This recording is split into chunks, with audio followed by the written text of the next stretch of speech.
Balance bond theory से related सारा point है इसमें।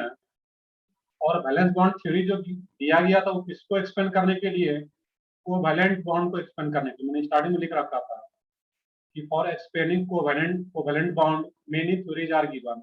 फर्स्ट थ्योरी था उसमें ऑक्टेट थ्योरी, जो ऑक्टेट रूल बोलते हैं उसको वो देख चुके हैं।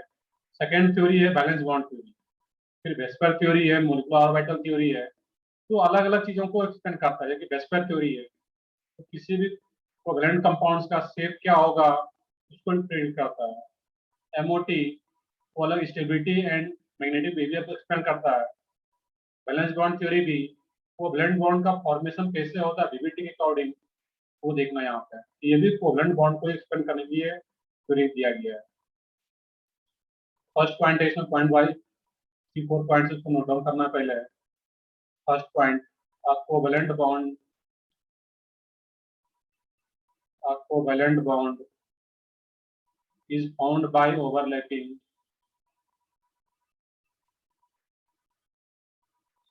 is found by overlapping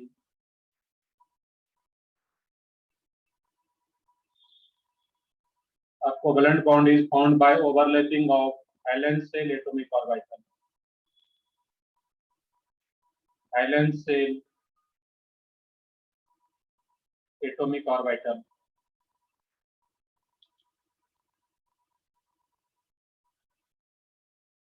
Atomic orbital.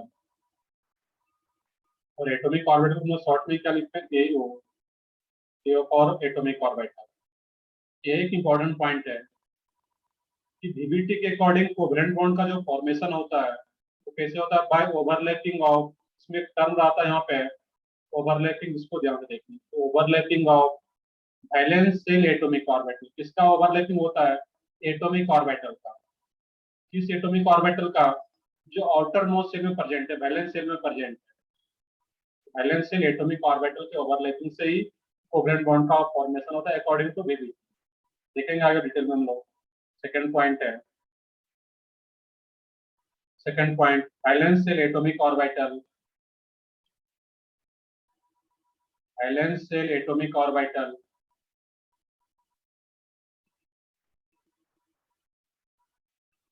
valence shell atomic orbital of one atom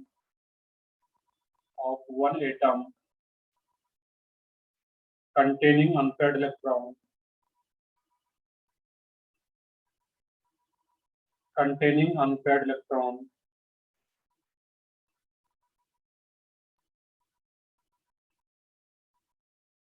containing unpaired electron overlaps with overlaps with overlaps with the valence shell atomic orbital, valence shell atomic orbital,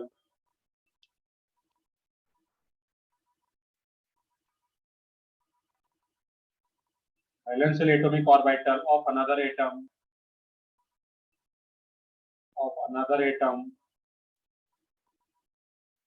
containing unpaired electron। ये साथ में लिख सकते हो point, यहाँ पे हम लोग अभी समझेंगे आगे। valence shell atomic orbital of another atom containing unpaired electron, containing unpaired electron,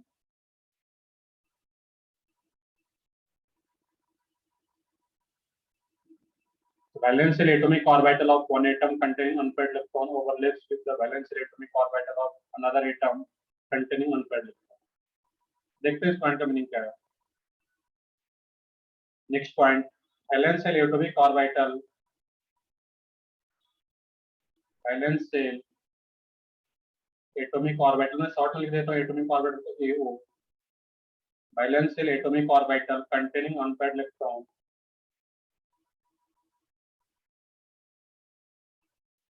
sorry, valence shell atomic orbital containing paired electron,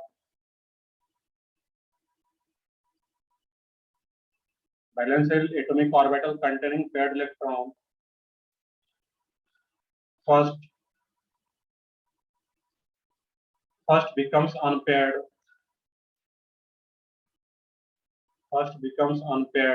in excited state, in excited state.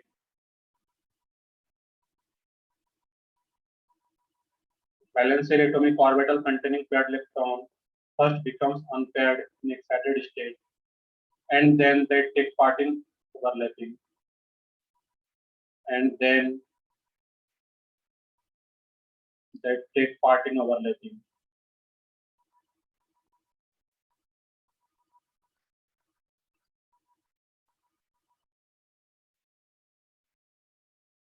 अभी तक का जो पॉइंट है यहाँ पे है कि ओवरलैपिंग में पार्टिसिपेट कौन करेगा, कौन सा atomic orbital, valence atomic orbital तो पार्टिसिपेट करता है ओवरलैपिंग में, और वो कौन सा, of one atom containing unpaired electron, वो एटॉमिक ऑर्बिटल जिसके पास एक अनपेयर्ड इलेक्ट्रॉन हो तो ओवरलैपिंग में पार्टिसिपेट करता है।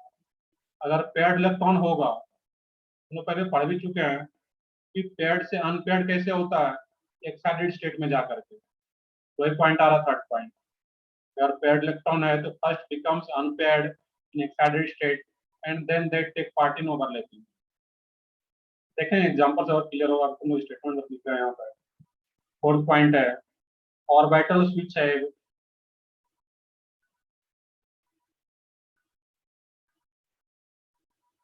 ऑर्बिटल स्विच है combining together, the overlapping together,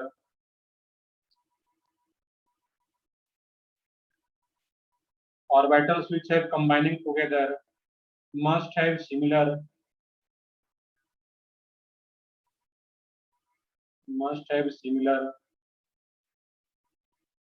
or almost similar energy.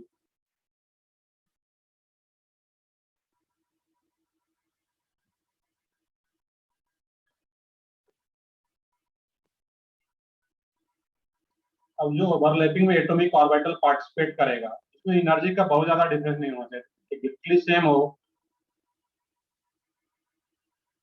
Have same, यहाँ पे वर्ड लिख लेता है, हैव सेम और almost similar energy.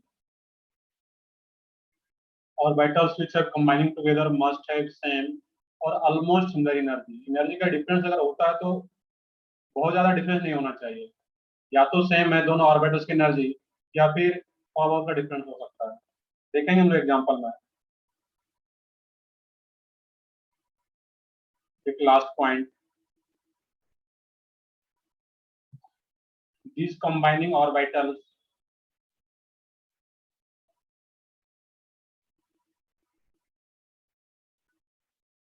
these combining orbitals these combining orbitals may be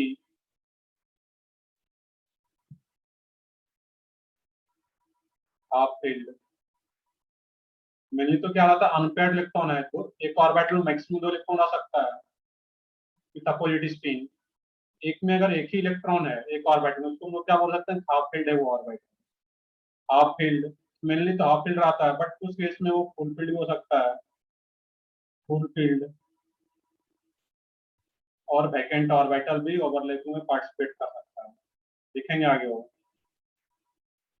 ये इसमें 4-5 पॉइंट्स आ रहा है तो इसको नोट डाउन करो, फिर समझते हैं आगे हम लोग। इस बैलेंस बॉन्ड थ्योरी में जो सबसे ज्यादा वर्ड इंपॉर्टेंट आ रहा है यहाँ पे तुम्हारा, और उसको देखोगे ध्यान से तो क्या आ रहा है इसमें तुम्हारा, ओवरलैपिंग का। यहाँ भी टर्म आ रहा था ओवरलैप्स, यहाँ भी टर्म आ रहा था ओवरलैपिंग, यहाँ भी तुम्हारा टर्म आ रहा है ओवरलैपिंग। मेनली यहाँ पे क्या याद रखना है कि बैलेंस बॉन्ड थ्योरी में एटॉमिक ऑर्बिटल्स का ओवरलैपिंग हो रहा होता है, और उसी ओवरलैपिंग से ही कोवेलेंट बॉन्ड का फॉर्मेशन हो पाता है। बिल्कुल कंबाइनिंग टुगेदर या ओवरलैपिंग का मीनिंग क्या है, सेम है वो।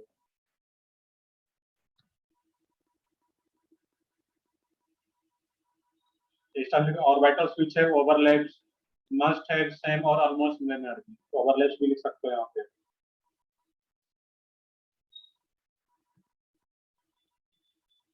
यहाँ पे जो टर्म आ रहा है ओवरलैपिंग, उसको हम देखते हैं कि यहाँ पे ओवरलैपिंग कराते हैं कैसे एटॉमिक ऑर्बिटल, जिससे कि कोवेलेंट बॉन्ड का फॉर्मेशन हो पाता है।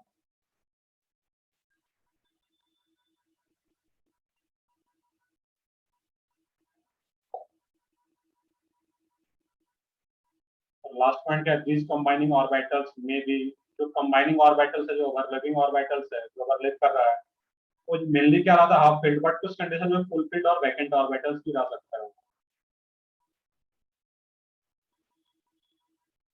वैसे अगर फुल फील्ड भी है तो वो फुल फील्ड का मतलब क्या, पेयर्ड इलेक्ट्रॉन है वो ऑर्बिटल, वो भी एक्साइटेड स्टेट में जाकर के अनपेयर्ड ही हो जाता है। देखते हैं बाकी एग्जांपल में हम लोग।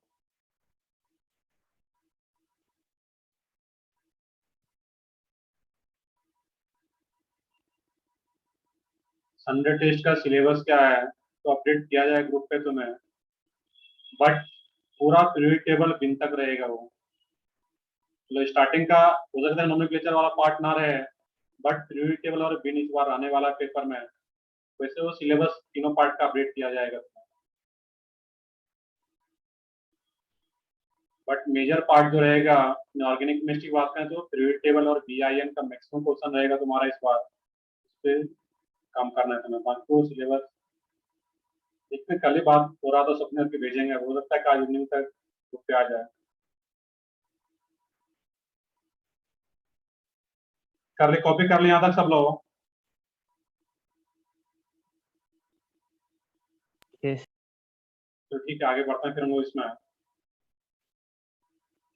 इसमें देखना है कि जो ओवरलैपिंग टर्म आ रहा है उसको समझते हैं हम लोग। तो नेक्स्ट सब टॉपिक है, इसको हम लोग समझते हैं सारे पॉइंट्स को, बट एक सब टॉपिक्स है टाइप्स ऑफ ओवरलैपिंग। जो ओवरलैपिंग कराते हैं एटॉमिक ऑर्बिटल्स से वो कितने टाइप का हो सकता है, और बाकी पॉइंट भी उसमें आएगा फिर। नेक्स्ट है इसमें टाइप्स ऑफ ओवरलैपिंग।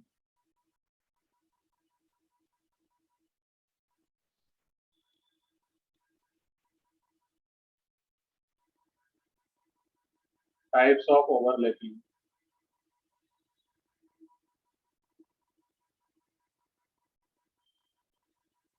तो टाइप्स ऑफ ओवरलैपिंग में जो एटॉमिक ऑर्बिटल्स है वो क्या होता है, जैसे एटॉमिक ऑर्बिटल पी डी इस टाइप से है। तो सबसे पहले मैं बात करता है यहाँ पे है एस एस ओवरलैपिंग। फर्स्ट जो आ रहा है इसमें वो क्या, एस एस ओवरलैपिंग, चाहे वो 1s 1s हो, 2s 2s हो, या 3s 3s हो, तो वो क्या हम लोग बोलते हैं उसको, एस एस ओवरलैपिंग।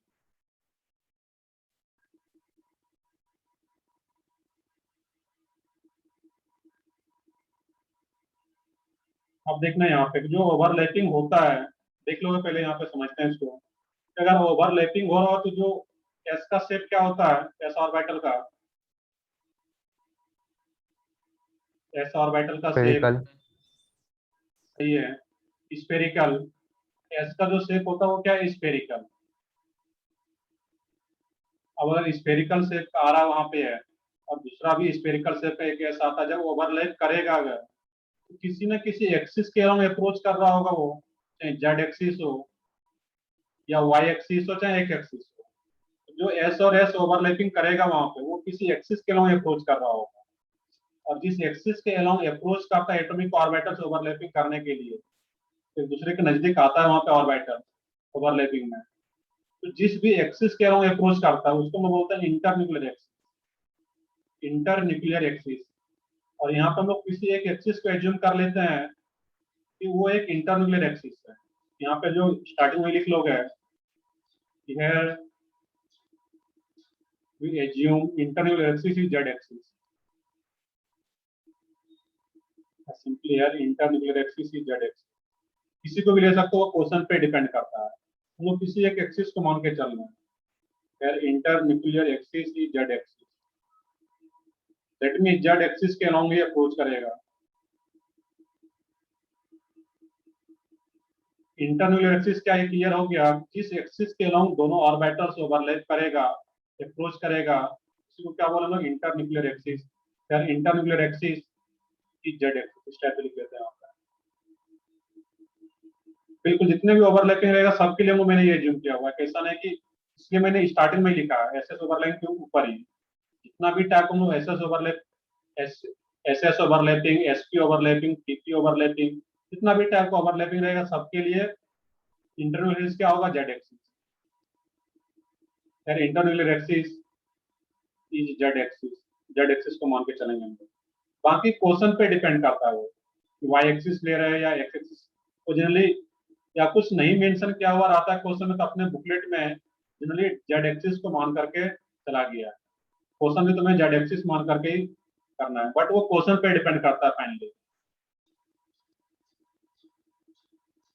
सबसे फर्स्ट है इसमें एसएस ओवरलैपिंग। अब इस एसएस ओवरलैपिंग में सबसे पहले हम एग्जांपल देखते हैं H2 मॉलिक्यूल का। अब देखने कि H2 मॉलिक्यूल का जो फॉर्मेशन हो रहा होगा, नॉर्मल तरीके से सोचोगे इसमें कि H का क्या होगा, यहाँ पे एक H का 1s1, दूसरे हाइड्रोजन एटम का भी क्या होगा 1s1, और यहाँ पे जो 1s एटॉमिक ऑर्बिटल है, यही जब ओवरलैप करेगा, बेसिकली यहाँ पे क्या होता है, एक अनपेयर्ड इलेक्ट्रॉन है यहाँ पे, जो ऑर्बिटल है 1s, इसके पास एक अनपेयर्ड है, इसके पास भी एक अनपेयर्ड है, तो यही दोनों एटॉमिक ऑर्बिटल क्या करेगा, ओवरलैप करेगा। और जब यही दोनों एटॉमिक ऑर्बिटल ओवरलैप करेगा, यहाँ पे है, इसका शेप दिखा दो, ये क्या है इसमें, यहाँ पे दिखाओ कंप्लीटली स्फेरिकल तुम लोग, ये क्या रहा है एस, एस हो, 2s हो, 1s, 2s, 3s, जो भी एस हो, सबका शेप तो स्फेरिकल ही रहेगा, साइज लार्ज होता चला जाता है इसमें, बट वो सेम तरीके से रहता है। एक है तुम्हारा 1s, दूसरा 1s है यहाँ पे है, स्फेरिकल दिखाओगे तुम लोग 1s 1s, और साइज भी सेम रहेगा यहाँ पे दोनों 1s 1s से। अब इसमें जो हम लोग इंटर न्यूक्लियर एक्सिस ले रहे हैं वो क्या है इसमें, जेड एक्सिस, जिसके अलोंग की अप्रोच करेगा यहाँ पे। हाँ, सर मैं डिस्कनेक्ट हो गया था। इंटर न्यूक्लियर डिस्टेंस मतलब हाँ इंटर बताओ। Nuclear axis. इसमें तो देखना यहाँ इंटर पे कि इंटर न्यूक्लियर एक्सिस जो था, जिसके अलोंग ऑर्बिटल से अप्रोच करेगा, जिस एक्सिस के अलोंग आकर के अप्रोच करेगा, ओवरलैप करेगा, उसी एक्सिस को क्या बोलते हैं, इंटर न्यूक्लियर एक्सिस। बस ये याद रखना है। यहाँ पे जैसे कि हम लोग एज्यूम करें कि 1s yes 1s sir. Orbital ये जेड एक्सिस है। अब ये नहीं सोचना है कि सर मैंने तो मैथ्स में पढ़ा था ये एक्स है, ये वाई है, जेड इधर होता है परपेंडिकुलर, तो आपने इसको जेड कैसे मान लिया है। ये किसी को भी कुछ मान सकते हो, ये मैंने जेड एक्सिस मान लिया तो एक्स फिर इधर रहेगा, वाई यस परपेंडिकुलर रहेगा प्लेन के, तो कोई भी हो सकता है वहां पे। ऐसा नहीं कि यही एक्स है और यही वाई है, किसी को भी कुछ एज्यूम कर सकते हो। तो ठीक है, आगे देखें हम लोग यहाँ पे। अब यहाँ पे देखने जब ये ओवरलैप करेगा यहाँ पे, ये किस टाइप से रहेगा, यहाँ पे कुछ इस टाइप से दिखाना है।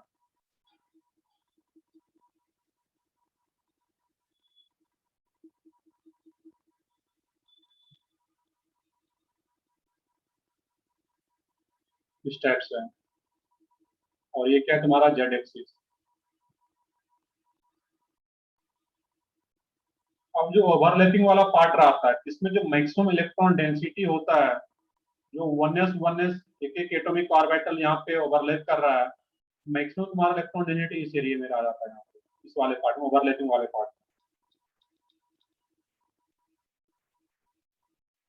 क्लियर है। ये तुम्हारा क्या था 1s, और ये 1s एटॉमिक ऑर्बिटल जब ओवरलैप कर रहा है, इसमें देखिए दिखाता हो कि कोवेलेंट बॉन्ड, अब एक एक इलेक्ट्रॉन शेयरिंग से जाके हम लोग ऑक्टेट रूल में पढ़े थे, यहाँ पे हाइड्रोजन डुप्लेट पूरा करता है, हाइड्रोजन तो कभी ऑक्टेट पूरा करेगा ही नहीं, एक एक इलेक्ट्रॉन के शेयरिंग से जो बॉन्ड का फॉर्मेशन हो रहा था, यहाँ पर भी क्या हो रहा है, दो इलेक्ट्रॉन, वो दोनों इलेक्ट्रॉन इस एरिया में आ रहा है। ये एच का 1s का एटॉमिक ऑर्बिटल जिसमें कि एक इलेक्ट्रॉन है, इसमें भी 1s में एक इलेक्ट्रॉन है, और यही दोनों ओवरलैप कर रहा है, तभी ये सिग्मा बॉन्ड का फॉर्मेशन हो पा रहा है। और ये जो एसएस ओवरलैपिंग एक एक्सिस के अलोंग ओवरलैप कर रहा है, जो कि क्या है जेड एक्सिस, और एक एक्सिस के अलोंग ओवरलैप कर रहा है, उसको हम बोलते हैं एक्सियल ओवरलैपिंग। एसएस और ओवरलैपिंग जो होता है किस कैटेगरी का हो जाता है, एक्सियल ओवरलैपिंग।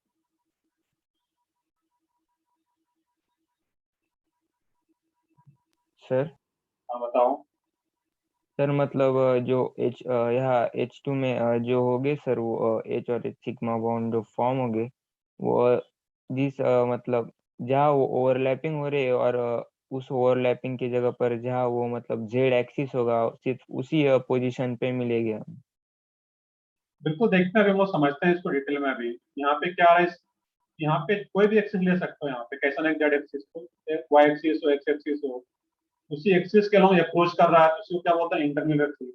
और उसमें जो अप्रोच करता है, ये जो ओवरलैपिंग वाला पार्ट है, इसमें मैक्सिमम इलेक्ट्रॉन डेंसिटी तुम्हारा रहता है, जिससे कि ये कोवेलेंट बॉन्ड का फॉर्मेशन होगा। एक यहाँ पे पॉइंट है कि जब भी एक्सियल ओवरलैपिंग होगा, एक्सिस के लॉन्ग ओवरलैपिंग होगा, तो उससे हमेशा सिग्मा बॉन्ड का फॉर्मेशन होगा। एक पॉइंट यहाँ पे नीचे नोट भी करना है कि sigma bond is found by axial overlapping. ये 6 नहीं है, क्या है, sigma. Sigma bond is found by axial overlapping.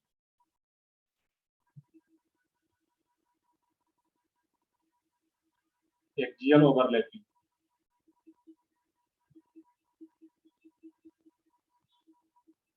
Sigma bond is found by axial overlapping.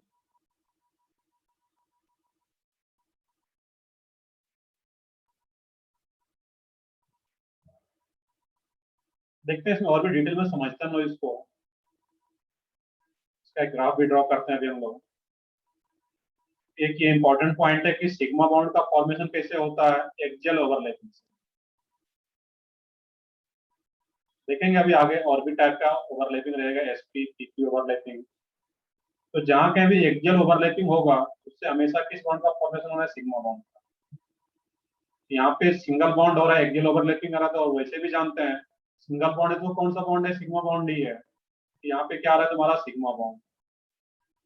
यहाँ पे एक क्वेश्चन पूछा भी जाएगा कि H2 मॉलिक्यूल का जो सिग्मा बॉन्ड का फॉर्मेशन होता है, कोवैलेंट बॉन्ड का जो फॉर्मेशन हो रहा है, तो किस ओवरलैपिंग से हो रहा है, तो 1s ऑर्बिटल ओवरलैपिंग से। 1s एटॉमिक ऑर्बिटल ओवरलैपिंग से H और H के बीच में सिग्मा बॉन्ड का फॉर्मेशन हो रहा होता है।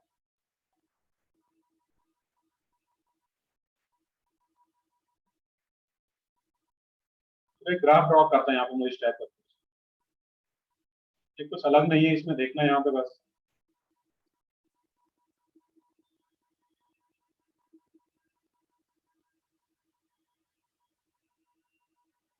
अब इस केस में देखो, ये जो ले रहे हैं इसमें, ये हो इंटरन्यूक्लियर डिस्टेंस।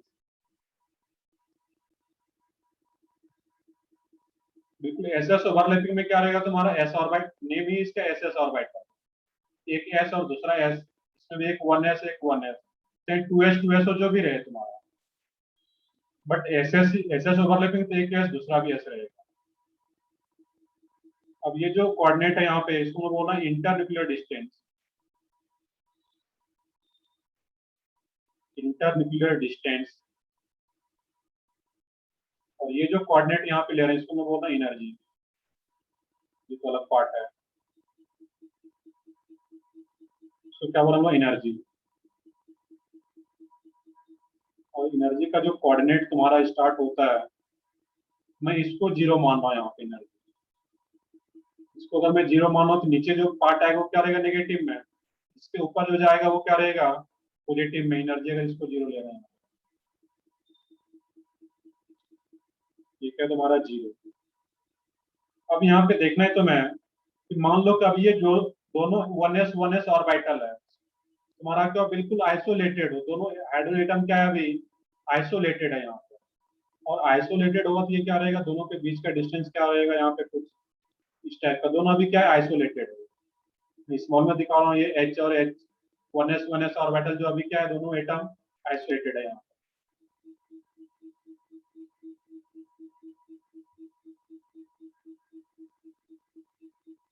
बिल्कुल एस ऑर्बिटल जो भी रहेगा तो स्टार्टिंग का जो एलिमेंट है वही आएगा उसमें, जो भी 1s 2s हो, बट जनरली स्टार्टिंग का एलिमेंट यहाँ पे दिखाया जाएगा।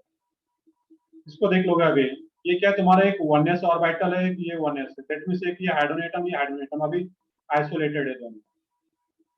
हम लोग एक पॉइंट अगर तुम लोग याद करो, यहाँ पे एक पॉइंट हम लोग पढ़े हुए थे स्टार्टिंग में, केमिकल बॉन्ड जब स्टार्ट किए थे, कि आइसोलेटेड एटम और मॉलिक्यूल दोनों में से मोर स्टेबल कौन होता है, मॉलिक्यूल।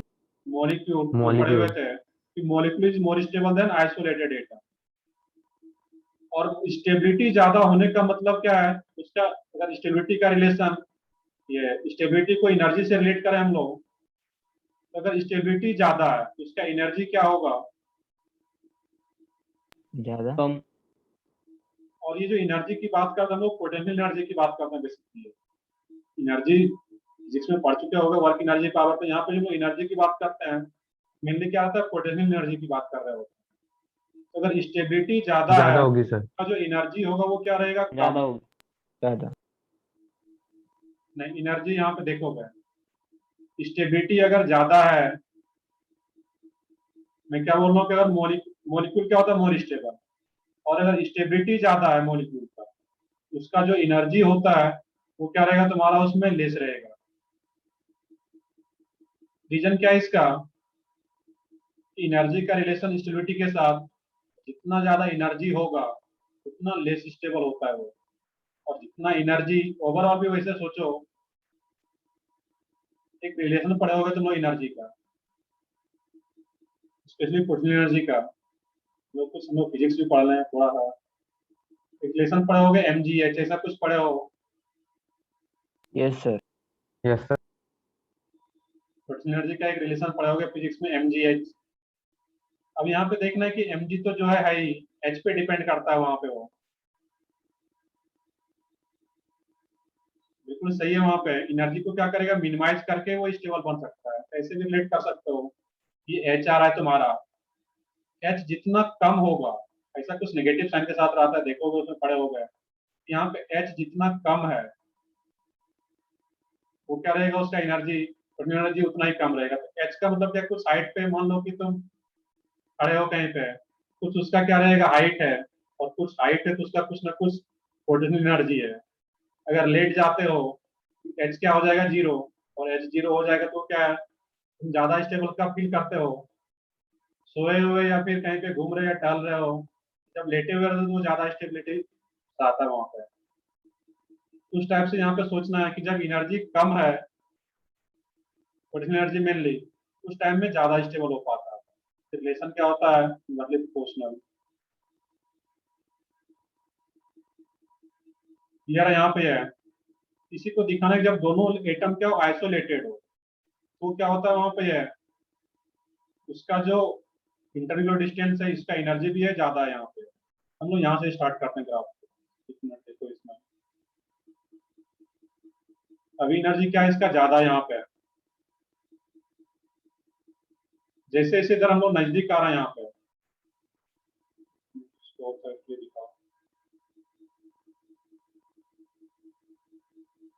अब यहाँ पे ये दोनों एटम क्या हो, और नजदीक आ जाए यहाँ पे एक दूसरे के,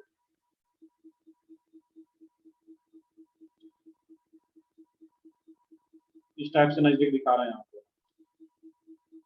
तो जैसे जैसे नजदीक आएगा, उसका एनर्जी क्या होगा वहां पे, ये कम होता जाएगा, दैट मीन स्टेबिलिटी बढ़ता जाएगा।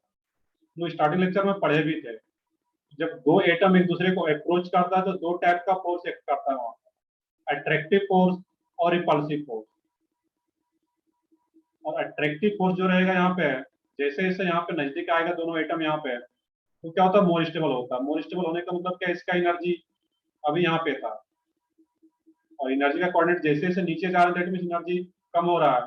एनर्जी अभी यहाँ पे ज्यादा था, इसका एनर्जी जब और नजदीक आ गया दोनों एटम यहाँ पे, तो इसका एनर्जी कुछ यहाँ पे आ गया, कुछ कम हो गया एनर्जी। अब क्या होता है इसमें, यहाँ पे है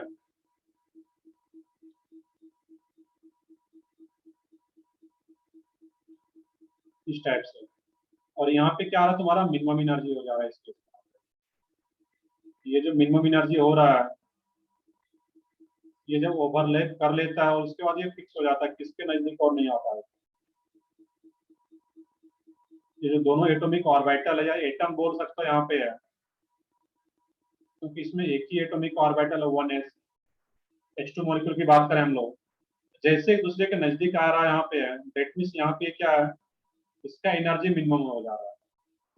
दैट मीन्स इसके और नजदीक नहीं आएगा। क्यों नजदीक नहीं आएगा, क्योंकि यहाँ पे अब अट्रैक्टिव फोर्स और रिपल्सिव फोर्स एक दूसरे को बैलेंस कर चुका है। यहाँ पे जैसे एनर्जी मिनिमम हो गया, पोटेंशियल एनर्जी मिनिमम हो गया यहाँ पे है, हम लोग समझ पाएंगे कि यहाँ पे अट्रैक्टिव फोर्स, रिपल्सिव फोर्स एक दूसरे को बैलेंस कर चुका है, इसके नजदीक और नहीं आ पाएगा। क्लियर है यहाँ पे, ये मॉलिक्यूल का फॉर्मेशन हो जाता है, और यहाँ पे ये क्या होता है, सबसे कम एनर्जी रहता है, इसका पोटेंशियल एनर्जी मिनिमम हो पाता है। और अगर यही पोटेंशियल एनर्जी मिनिमम आ जाता है, तो जहाँ पे अट्रैक्टिव फोर्स, रिपल्सिव फोर्स एक दूसरे को बैलेंस कर लेता है, और वहां पे जो डिस्टेंस रह जाता है दोनों के बीच का, उसी को हम लोग क्या बोलते हैं, बॉन्ड लेंथ। तो बॉन्ड लेंथ को एक और तरीके से हम लोग डिफाइन कर सकते हैं कि जहाँ पे कि पोटेंशियल एनर्जी क्या हो जाए, मिनिमम हो जाए, और और जहाँ पे पोटेंशियल एनर्जी अगर मिनिमम हो जाता है, दैट मीन्स वही क्या रहेगा तुम्हारा बाउंड लेंथ। एक बाउंड लेंथ को भी डिफाइन कर सकते हैं यहाँ पर, टर्म आता है इसमें बाउंड लेंथ। तुम अलग तरीके से डिफाइन किए थे केमिकल बॉन्डिंग जो स्टार्ट किए थे, एक और तरीके से डिफाइन किया जा सकता है कि जहाँ पे पोटेंशियल एनर्जी मिनिमम हो जाता है वही क्या रहेगा तुम्हारा बाउंड लेंथ। ये H2 मॉलिक्यूल भी दिखा रहा है यहाँ पे है, बाकी के लिए ऐसा ही रहता है यहाँ पे। एक ये डायग्राम भी इसके नीचे निकालोगे तुम लोग यहाँ पे। इसका बस मीनिंग इतना सा है कि आइसोलेटेड एटम है उसका एनर्जी ज्यादा है, जैसे जैसे नजदीक आता है मॉलिक्यूल का फॉर्मेशन करता है उसका एनर्जी कम होता जाता है। और जहाँ पे पोटेंशियल एनर्जी या सिंपली एनर्जी बोलो, वो अगर फिक्स हो जाता है, मिनिमम हो जाएगा एनर्जी, दैट मीन्स वही क्या होगा, वहीं पे तुम्हारा मॉलिक्यूल का फॉर्मेशन हो जाता है, वहीं पे बॉन्ड लेंथ फिक्स हो जाता है जहाँ पे कि पोटेंशियल एनर्जी मिनिमम हो।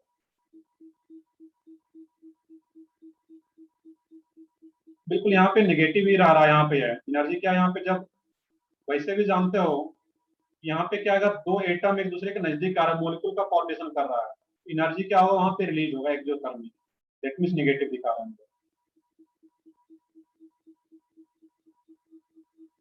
ग्राफ ऊपर कब जाएगा, यहाँ पे है, इस ग्राफ को ऊपर ले जा सकते हो, यहाँ पे है इस वाले पार्ट,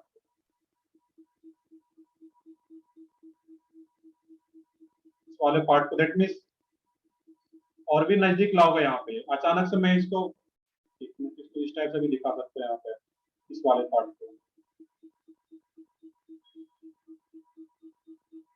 यहाँ तक तो आ ही रहा है मिनिमम,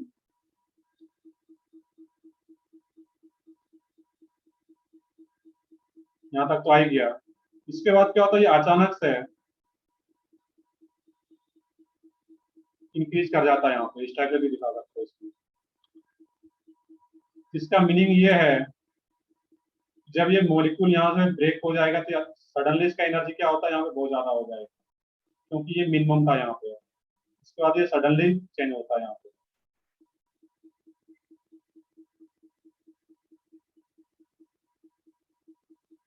बाकी वो न्यूक्लियर फ्यूजन वाला पार्ट अलग है वहां पे है, ये पार्ट यहाँ पे अलग है। तो फ्यूजन और फ्यूजन का फिशन एंड फ्यूजन का जो पार्ट है, और तुम लोग पढ़े होगे न्यूक्लियर केमिस्ट्री एटॉमिक स्ट्रक्चर में, वहां पे अलग रहता है।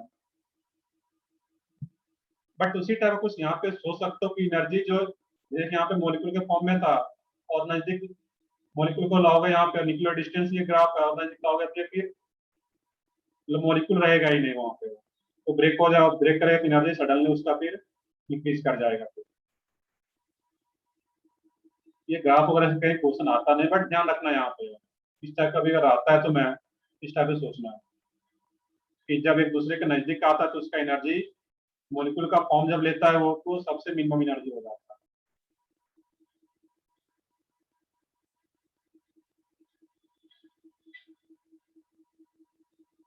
मॉलिक्यूल के लेफ्ट साइड में यहाँ पे है, यहाँ पे बस ये जो ग्राफ दिखाया जा रहा है इसका मीनिंग यहाँ पे ये है, और भी नजदीक लाओगे वहां पे, मतलब और भी नजदीक आता है तो फिर मॉलिक्यूल ब्रेक करता है, दैट मींस सडनली एनर्जी तुम्हारा चेंज करता है वहां पे।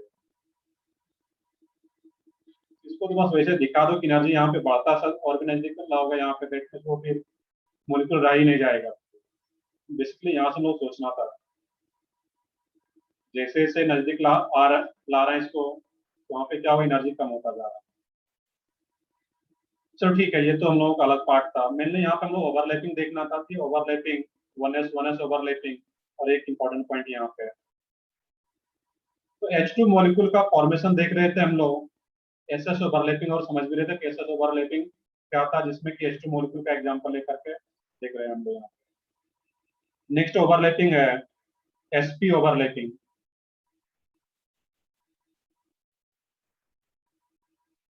Internuclear distance. ये क्या तुम्हारा बाउंड लेंथ, बाउंड लेंथ को मैंने क्या बोला है, जहां पे ये जो डिस्टेंस है इंटरन्यूक्लियर डिस्टेंस फिक्स हो जाए, जहां पे एनर्जी तुम्हारा मिनिमम होता है।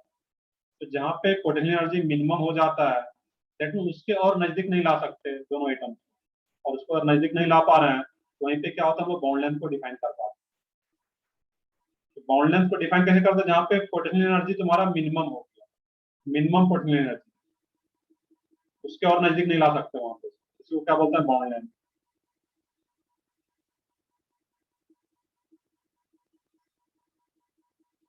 तो ठीक है, इसको कॉपी कर लो, नेक्स्ट पेज पे आते हैं। नेक्स्ट ओवरलैपिंग है SP overlapping.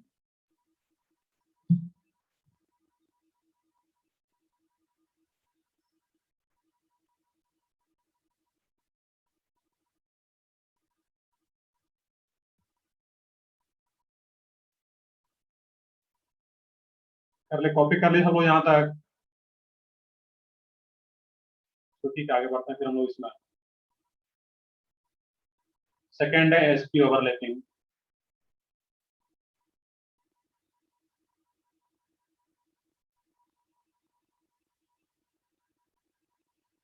SP overlapping.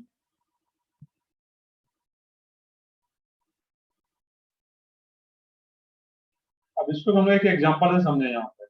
H F हो या एच सी एल हो, कोई भी मॉलिक्यूल का फॉर्मेशन होता है। लाइक एच एफ या एच सी एल कोई भी ले लो एक यहाँ पे। अब यहाँ पे देखना है कि दो एटम आ रहा है, एक एच और एक एफ। दोनों का कन्फिग्रेशन लिख लो तुम यहाँ पे। एच का कन्फिग्रेशन क्या होता है? इसके पास तो एक ही एटॉमिक ऑर्बिटल है, 1s, 1s1। इसका क्या रहेगा? 1s2, 2s2, 2p5। यहाँ पे 1s एटॉमिक ऑर्बिटल जिसमें कि कंपेयर्ड इलेक्ट्रॉन है।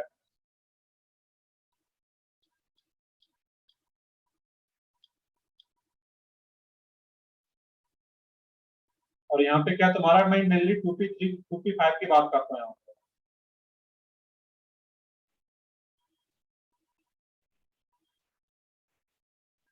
यहाँ पर भी एक ऑर्बिटल, एटॉमिक ऑर्बिटल p का है, जो कि क्या आ रहा है तुम्हारा? अनपेयर्ड है। यही दोनों एक 1s और एक 2p का एटॉमिक ऑर्बिटल जिसके पास की अनपेयर्ड इलेक्ट्रॉन है, यही ओवरलैपिंग करेगा यहाँ पे। और जब ये 1s होता है, s का क्या शेप होता है तुम्हारा इसमें? स्फेरिकल। p का शेप क्या होता है? डम्बेल। डम्बेल। डम्बेल। एक स्फेरिकल आ गया 1s। और फिर तुम्हारा क्या रहेगा? p का शेप क्या होता है? डम्बेल।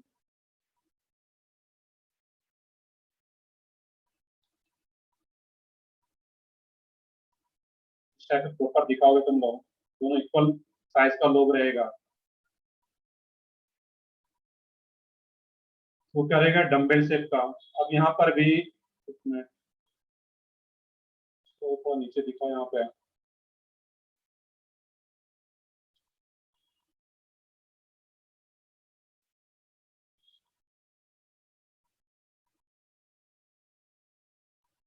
और इस एक्सिस को क्या बोलना हम लोग यहाँ पे है? इंटरन्यूलर एक्सिस। क्योंकि इसी एक्सिस के अलाउंग एस ऑर्बिटल और पी ऑर्बिटल अप्रोच करेगा। ये कौन सा ऑर्बिटल है तुम्हारा इसमें? 2p, 1s और 2p। अब यही दोनों जब ऑर्बिटल अप्रोच करता है एक दूसरे को, तो इस टाइप से दिखाएंगे हम लोग, ओवरलैपिंग करता हुआ। जो 1s और ये 2p। अब इसमें जो ओवरलैपिंग वाला पार्ट है, मैक्सिमम इलेक्ट्रॉन डेंसिटी इसी पार्ट में रहता है तुम्हारा। ये क्या तुम्हारा? 1s और ये 2p। और ये तो इंटरनल एक्सिस है यहाँ, जो कि किसको ले रहा है यहाँ पे हम लोग? Z axis. स्टार्टिंग में मैंने लिख रखा था। यहाँ पर भी जो एस और पी ऑर्बिटल ओवरलैप कर रहा है, एक्सिस के अलाउंग कर रहा है। और एक्सिस, इसका जो लोब है यहाँ पे, पी का और ये एस का तो स्फेरिकल है। जो 2p का अगर लोब ओवरलैप, ऑर्बिटल ओवरलैप कर रहा है, ये ऑर्बिटल कौन सा होगा? P X, P Y, P Z. तीनों में से कौन सा रहा होगा ये? पीजेड। P Z. सिंपल सा है कि जेड एक्सिस पे इसको दिखा रहा है, दैट मीन्स पी जेड होगा। और ये एस और एक ये 2p में से कौन सा ऑर्बिटल? P Z. ये जो ओवरलैपिंग कर रहा है, एक एक्सिस के अलोंग अप्रोच कर रहा है, दोनों ऑर्बिटल जो ओवरलैप कर रहा है, ये भी तुम्हारा किस कैटेगरी का ओवरलैपिंग आ जाएगा? Axial overlapping. एसपी ओवरलैपिंग भी किस कैटेगरी का होता है? Axial overlapping.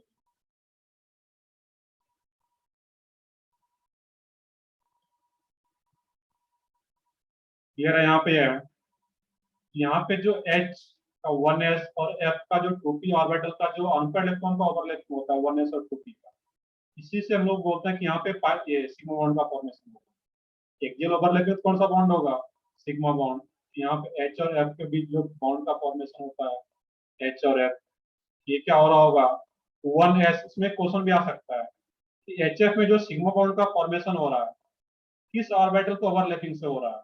ऑप्शन अलग अलग रहेगा, दिख रहा है 1s एंड 2p ऑर्बिटल के ओवरलैपिंग से हो रहा है ये सिग्मा बॉन्ड का formation। और sigma bond that means single bond है, सिग्मा बॉन्ड ही होगा ये।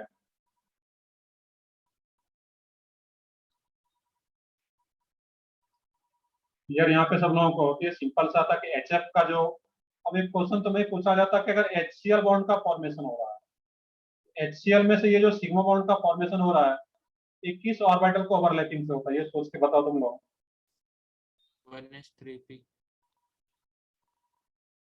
1s और बाकी सोचो सब लोग, 1s HCl का फॉर्मेशन 1s एंड 3p, सही है सब लोगों का, 3p 1s एंड 3p इस टाइप से रहता है। क्लियर है? तो क्लोरीन का यहाँ पे जो आउटर मोस्ट ऑर्बिटल है जो वैलेंस एटॉमिक ऑर्बिटल, ये तुम्हारा वैलेंस एटॉमिक ऑर्बिटल। क्लोरीन का वैलेंस एटॉमिक ऑर्बिटल कौन सा रहता? CH2 3p3, 3p में इलेक्ट्रॉन रहता है, तो 1s3p, इसको अलग से फिर करने की जरूरत नहीं है, सोचना इस टाइप से। फर्स्ट एग्जांपल को मैंने क्या बताया, सिंपल सा है। HF में HF मॉलिक्यूल का हम लोग एक्सप्लेनेशन देख रहे हैं बीबीटी के अकॉर्डिंग।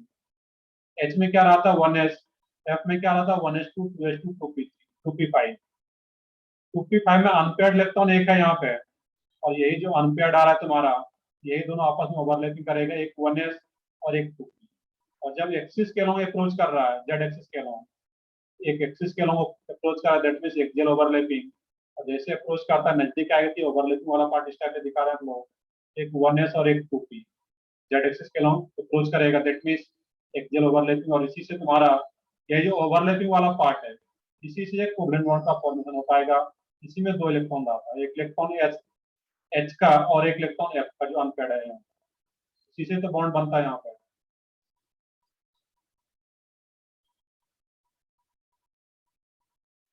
बिल्कुल यहाँ पे देखेंगे हम लोग जो px py होगा वो डिपेंड करता है कि जो हम लोग एक्सिस ले रहे हैं यहाँ पे जेड एक्सिस के लॉन्ग ले रहे हैं, और मान लेते हैं कि यहाँ पे इंटरनल एक्सिस तुम्हारा होता है py, तो s और py रहता है यहाँ पे है।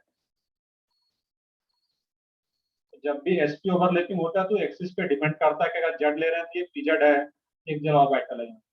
बाकी और भी चीजें आएगा डिटेल में कि अगर यहाँ पे py ले लेते हैं, एक s और एक py ले लेते हैं वहां पे, और इंटरनल एक्सिस तुम्हारा जेड हो, तो फिर क्या रहेगा, तो आगे देखेंगे हम लोग।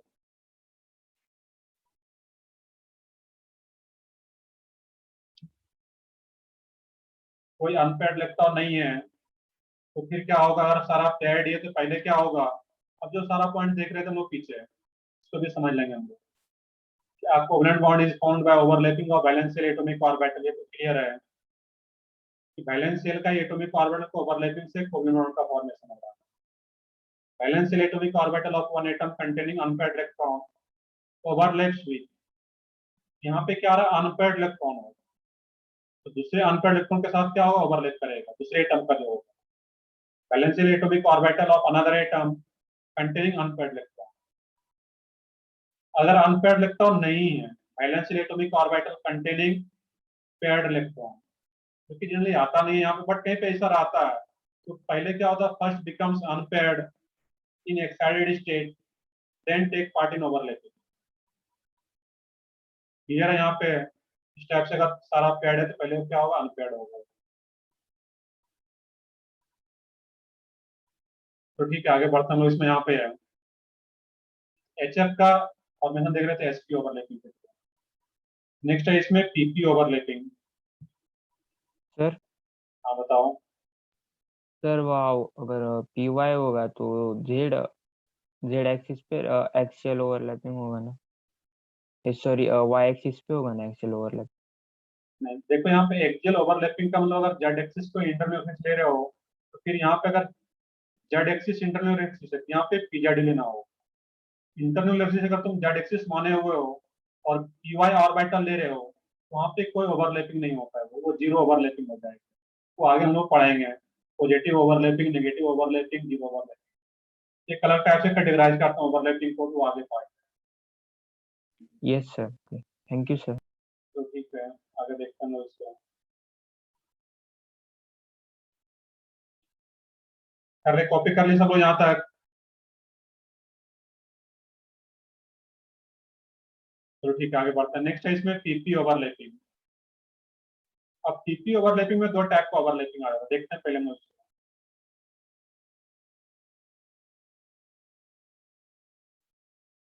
थर्ड है इसमें टीपी ओवरलैपिंग।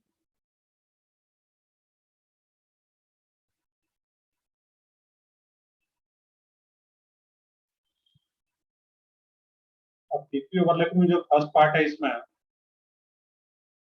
मान लेते हैं कि F2 मॉलिक्यूल का फॉर्मेशन देखना, F2 मॉलिक्यूल या Cl2 मॉलिक्यूल, जो भी तुम सोचो यहाँ पे।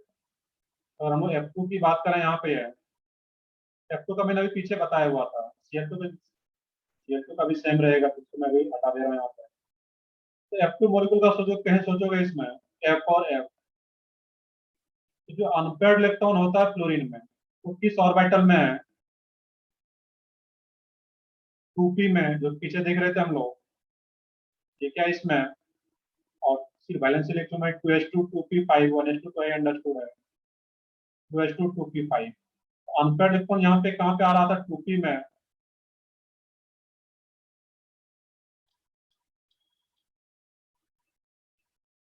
इसलिए मैं ऊपर दिखा दो, यहाँ पे है,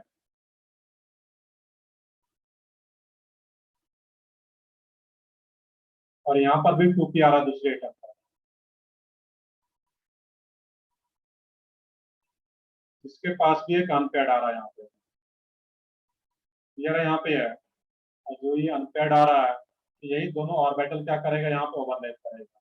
ये भी 2p, ये भी 2p, that means pp overlapping. और p का शेप क्या होता है? डम्बेल।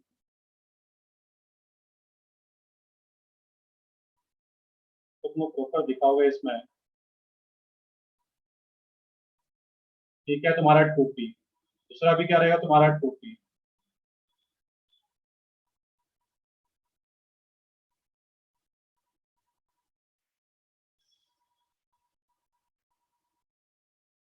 और इंटरनल यूनिट्स क्या आता है? Z axis. ये तुम्हारा क्या है? अगर इंटरनल यूनिट जेड एक्सिस है और उसी पे दोनों लोब लाई कर रहा है, दैट मीन्स ये दोनों कौन सा ऑर्बिटल रहा होगा? pz, और ये भी pz। 2p तो है ही, 2p में भी कौन सा होगा? pz। और यही दोनों जब अप्रोच करेगा, एक एक्सिस के लॉन्ग अप्रोच कर रहा है ये, जब एक एक्सिस के लॉन्ग अप्रोच करेगा तो ये भी किस टाइप का ओवरलैपिंग हो जाएगा? Axial overlapping. एक्सियल ओवरलैपिंग को एंड टू एंड ओवरलैपिंग भी बोलते हैं, एक्सियल ओवरलैपिंग।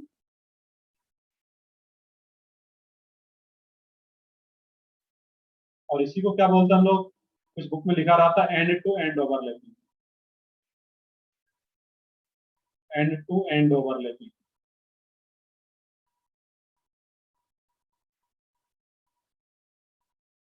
यहाँ पे एंड टू एंड बोलने का मतलब क्या है? एक ये लोग और एक ये लोग, दोनों लोग आमने सामने अप्रोच कर रहा है, यहाँ पे फेस टू फेस बोल सकते हो। मतलब एंड टू एंड का मतलब क्या है? एक ये लोग आपस में अप्रोच कर रहा है, ओवरलैप कर रहा है, इसको क्या बोलते हैं? एक्सियल ओवरलैपिंग या फिर एंड टू एंड। ज्यादातर वर्ड तो यही यूज किया जाता है, एक्सियल, क्योंकि एक एक्सिस के अलावा अप्रोच कर रहा होता है। और इसी को फिर कैसे दिखा दोगे? यहाँ पे सामने तुम लोग दिखा दोगे,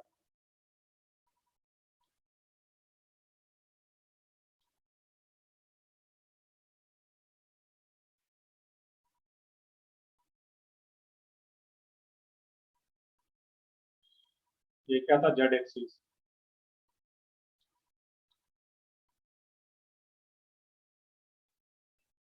देखता मैं कोशिश करता हूँ थोड़ा लार्ज लिखो यहाँ पे, जैसे प्रॉपर विजिबल है सबको राइटिंग, ऐसा तो नहीं लग रहा बहुत ज्यादा स्मॉल है, दिक्कत हो रहा है देखने में? नो तो ठीक है, फिर प्रॉपर है तो फिर ठीक है, बाकी मैं कोशिश करता हूँ थोड़ा लार्ज लिखूँ। अगर कुछ लोग, जैसे अगर लैपटॉप पे देख रहे हो तो कहीं कोई दिक्कत नहीं, अगर मोबाइल वगैरह पे देखते हो कुछ लोग, तो उसमें फिर थोड़ा दिक्कत जा सकता है इसमें। कोशिश करूंगा मैं थोड़ा लार्ज लिखूँ। ये क्या तुम्हारा ओवरलैपिंग वाला एरिया है, और मैक्सिमम जो इलेक्ट्रॉन डेंसिटी रहेगा तुम्हारा इसी ओवरलैपिंग एरिया में रहता है। यहाँ पर ये भी 2p था और ये भी 2p, और एक्सियल ओवरलैप, एक्सिस के लॉन्ग ओवरलैप करा, दैट मींस एक्सियल ओवरलैपिंग, और पीपी ओवरलैपिंग, क्योंकि दोनों पीपी ऑर्बिटल ओवरलैप कर रहा है। तो F2 मॉलिक्यूल का जो फॉर्मेशन होता है, इसमें कौन सा ऑर्बिटल इन्वॉल्व होता है? 2p 2p। Cl2 अगर होता, इसमें कौन सा ऑर्बिटल इन्वॉल्व होता? 3p 3p। 3p Br2 होता तो 4p 4p, I2 होता तो 5p 5p। इस टाइप से सोचना है।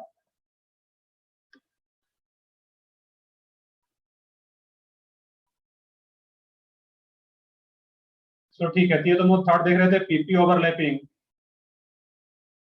और यहाँ पर भी क्या हो रहा है, एक्सियल ओवरलैपिंग हो रहा है। दैट मीन्स यहाँ पर भी जो एफ और एफ के बीच में सिंगल बॉन्ड बनेगा, क्योंकि यहाँ पे देखना है कि एक एक एटॉमिक ऑर्बिटल ही ओवरलैप कर रहा है, और जब एक एक एटॉमिक ऑर्बिटल ही ओवरलैप कर रहा है दोनों एटम का, तो एक ही बॉन्ड बनेगा, क्योंकि ओवरलैपिंग एटॉमिक ऑर्बिटल का वन टाइम्स ही हो रहा है, एक ही बॉन्ड का फॉर्मेशन होगा, और वो एक्सियल ओवरलैपिंग हो रहा है, दैट मीन्स सिग्मा बॉन्ड का फॉर्मेशन होता है।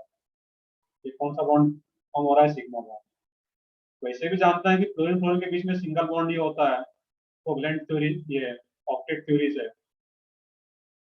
इसी को हम लोग बैलेंस बॉन्ड थ्योरी से एक्सप्लेन कर रहे हैं। सेकंड नेक्स्ट है तुम्हारा फोर्थ, बोल सकते हैं इसको पीपी ओवरलैपिंग, बट वो एक्सियल ओवरलैपिंग नहीं होगा, समझते हैं इसको। पीपी ओवरलैपिंग, और ये पार्ट इंपॉर्टेंट है, पीपी ओवरलैपिंग है, बट वो कैसा ओवरलैपिंग है, लेटरल ओवरलैपिंग। लेटरल ओवरलैपिंग, ये इसको बोलते हैं साइड वाइज ओवरलैपिंग, और साइड वाइज ओवरलैपिंग।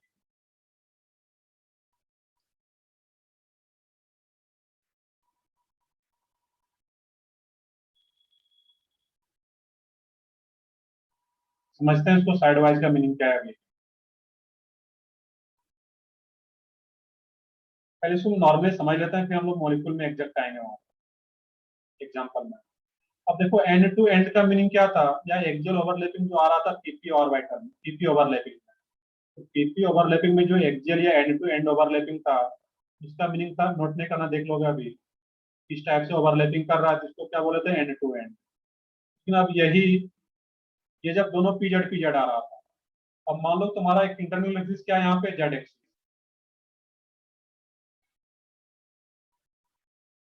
ठीक है, जेड एक्सिस तुम्हारा इंटरनल एक्सिस है, और जो आपस में ऑर्बिटल अप्रोच कर रहा है, वो दोनों क्या हो, पी एक्स हो या फिर पी वाई हो।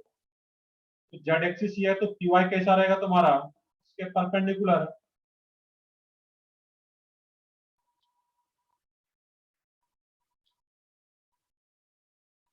दिखाओगे तुम लोग, प्रॉपर दिखाओगे इसमें, कोशिश कर रहा हूँ कि प्रॉपर हो इसमें।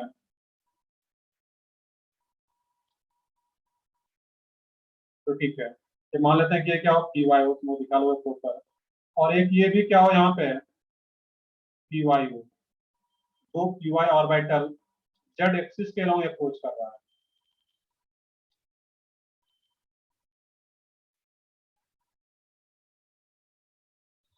यहाँ पे जो आ रहा है तुम्हारा, ये पी वाई एक्सिस तुम्हारा जेड एक्सिस, जिसके अलॉन्ग ये दोनों ऑर्बिटल अप्रोच करेगा। तो यहाँ पे तुम्हें देखना कि ये जो अब अप्रोच करेगा, जो ओवरलैपिंग होगा, ये एंड टू एंड इस टाइप का नहीं हो रहा है, face to face, end to end, जो भी वर्ड यूज करो। यहाँ पे क्या हो रहा है, साइड वाइज ओवरलैपिंग हो रहा है, और जब ये इस टाइप का ओवरलैपिंग करेगा यहाँ पे है, इसी को क्या बोलते हैं, साइड वाइज ओवरलैपिंग बोलो या फिर लेटरल ओवरलैपिंग। तो जेड एक्सिस के परपेंडिकुलर, दैट मीन्स यहाँ पे पीजेड या जेड एक्सिस क्या है, यहाँ पे इंटरनल एक्सिस, उसके परपेंडिकुलर, चाहे पी वाई हो या फिर पी एक्स, वो दोनों जब अप्रोच करेगा जेड एक्सिस के अलॉन्ग, तो वहां पर जो ओवरलैपिंग होता है, उसको क्या बोलते हैं, लेटरल ओवरलैपिंग, और इसको क्या बोलते हैं, साइड वाइज ओवरलैपिंग। तो सिंपल याद रखना है, इस टाइप से ओवरलैपिंग करे पी और पी, तो एंड टू एंड ये एक्सियल ओवरलैपिंग, और इस टाइप से ओवरलैप कर रहा है यहाँ पे, इसको क्या बोल लेते हैं हम लोग, साइड वाइज ओवरलैपिंग। ये दोनों क्लियर है तुम्हारा यहाँ पे। लेटरल ओवरलैपिंग का बोलेंगे यहाँ पे हम लोग, जो इंटरनल एक्सिस है उसके परपेंडिकुलर एक्सिस जो आ रहा है तुम्हारा, पी एक्स या पी वाई, इसको सिर्फ यहाँ पे दिखा लोगे तुम लोग, और इसी को जब ओवरलैपिंग करता है, इसको क्या दिखा दोगे यहाँ पे, तो तुम्हारा जेड एक्सिस है।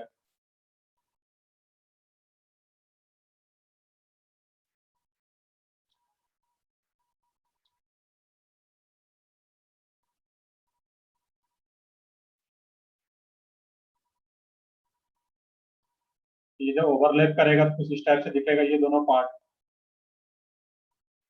यहाँ पर भी एक एक ऑर्बिटल ही ओवरलैप कर रहा है इसके। देखते हैं एग्जांपल में भी नहीं मैं आ रहा एग्जांपल देखते हैं, भी स्टार्ट करते हैं। बट लेटरल, साइड वाइज और एंड टू एंड और एक्सियल ओवरलैपिंग में क्या डिफरेंस, ये तो क्लियरली पता चल रहा होगा, डायग्राम देख करके पता कर पाओगे। इस टाइप से रहती है एंड टू एंड या एक्सियल ओवरलैपिंग, और ये इस टाइप से है, तो क्या बोलते हैं side wise overlapping, side side से ओवरलैप कर रहा है, face to face end to end नहीं हो रहा है।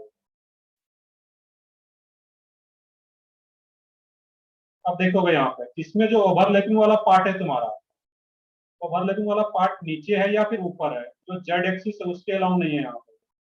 इसी को और दिखा सकते हो, यहाँ पे है कि जो मैक्सिमम इलेक्ट्रॉन डेंसिटी होगा वो जो इंटरनल एक्सिस है जो कि जेड एक्सिस है उसके परपेंडिकुलर आता है। तुम्हारा ओवरलैपिंग वाला पार्ट यहाँ पे है, या तो ऊपर एक्सिस के या तो नीचे आ रहा है।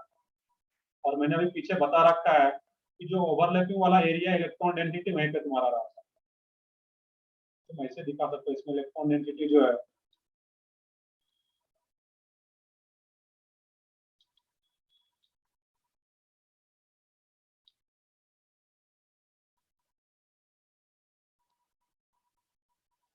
या तो ऊपर रहेगा या फिर तुम्हारा क्या रहेगा इसमें नीचे।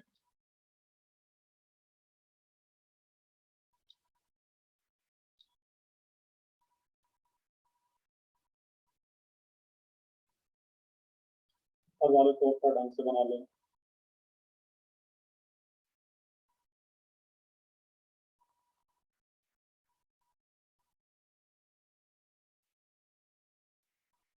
इसका मीनिंग क्या है, ये जो इलेक्ट्रॉन डेंसिटी होता है लेटरल ओवरलैपिंग में, जहाँ पे ओवरलैपिंग कर रहा होता है वहां पे ही मैक्सिमम इलेक्ट्रॉन डेंसिटी रहेगी, और बीच वाले पार्ट में कोई भी इलेक्ट्रॉन डेंसिटी नहीं है, और probability of handing the electron is zero. तो इस एरिया को क्या बोलते हैं हम लोग, उस पार्ट को,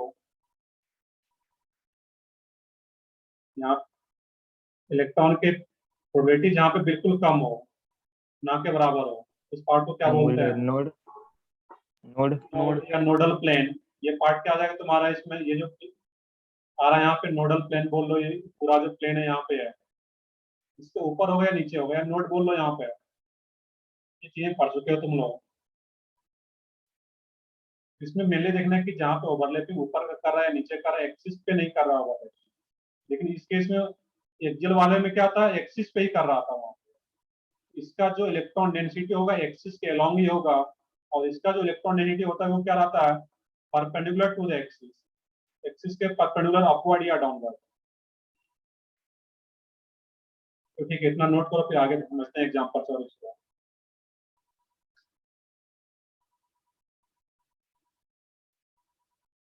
कुछ पॉइंट्स हम नोट कर लेते हैं, एग्जाम्पल में भी तो आएगा, बट एक पॉइंट यहाँ पे इसके नीचे इंपॉर्टेंट पॉइंट, कि अभी तक जो एक्सियल ओवरलैपिंग से हो रहा था वो सिग्मा बॉन्ड का फॉर्मेशन हो रहा है, और जब लेटरल ओवरलैपिंग होता है तो वहां पे पाई बॉन्ड का फॉर्मेशन होता है।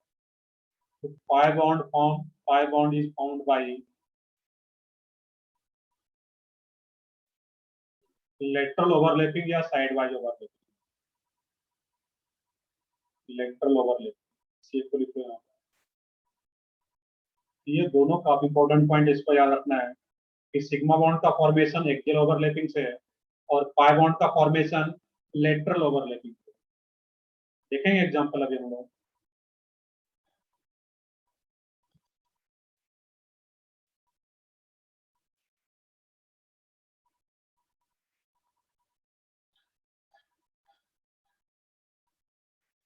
ये जो अम्ब्रेला टाइप का एक ऊपर दिखाया जा रहा है एक नीचे दिखा रहा है, इसका मीनिंग क्लियरली समझना है कि ये इलेक्ट्रॉन डेंसिटी ये ओवरलैपिंग वाले पार्ट को दिखाया जा रहा है।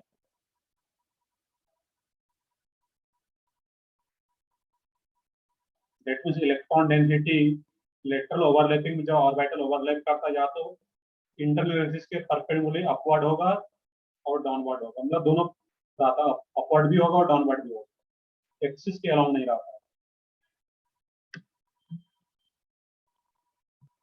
कर ले, कॉपी कर लिया था सब लोग।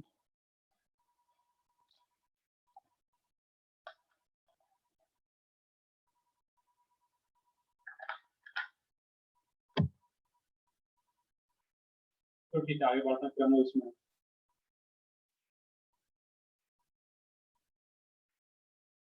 तनिषा बोला सर वाई मून शेप, जैसा तुम शेप देना चाहो दे दो, बट कंसेप्ट क्लियर होना चाहिए यहाँ पे, जो पॉइंट है वो भी नहीं क्लियर है।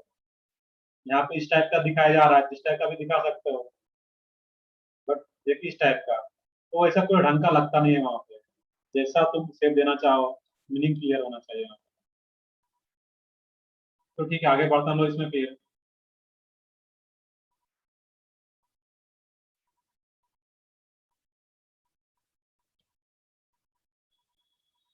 नेक्स्ट है, इसमें एग्जांपल से समझते हैं कि O2 मॉलिक्यूल का फॉर्मेशन। अब O2 मॉलिक्यूल का फॉर्मेशन अगर समझे हम लोग, ओ एक ऑक्सीजन एटम, इसका कन्फिग्रेशन लिखो क्या रहेगा, आउटर मोस्ट 2s2 2p4। इसका भी क्या रहता है तुम्हारा 2s2 2p4, 1s2 तो है ही। यहाँ पे 2p4 जो आ रहा है, इसका मतलब क्या आ रहा है यहाँ पे तुम्हें 2p4,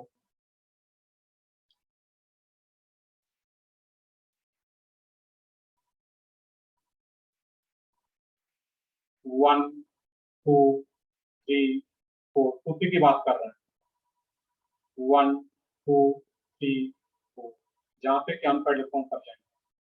यहाँ पे दो दो ऑर्बिटल है जिसके पास के अनपेड इलेक्ट्रॉन, क्लियर है। तो सबसे पहले क्या होगा यहाँ पे है पीजेड पीजेड और पीएक्स पीएक्स या पीवाई पीवाई जो भी रहे, वो मान लेते हैं कि पहला जो ओवरलैपिंग कर रहा है यहाँ पे है, ये दोनों आपस में ओवरलैप करेगा इलेक्ट्रॉनिक कार्बेट। सबसे पहले क्या होता है एक्सियल ओवरलैप, तो पी और पी पीजेड पीजेड होगा, ये पीजेड पीजेड जब आपस में ओवरलैप करेगा यहाँ पे, इसको इस टाइप से दिखाओ।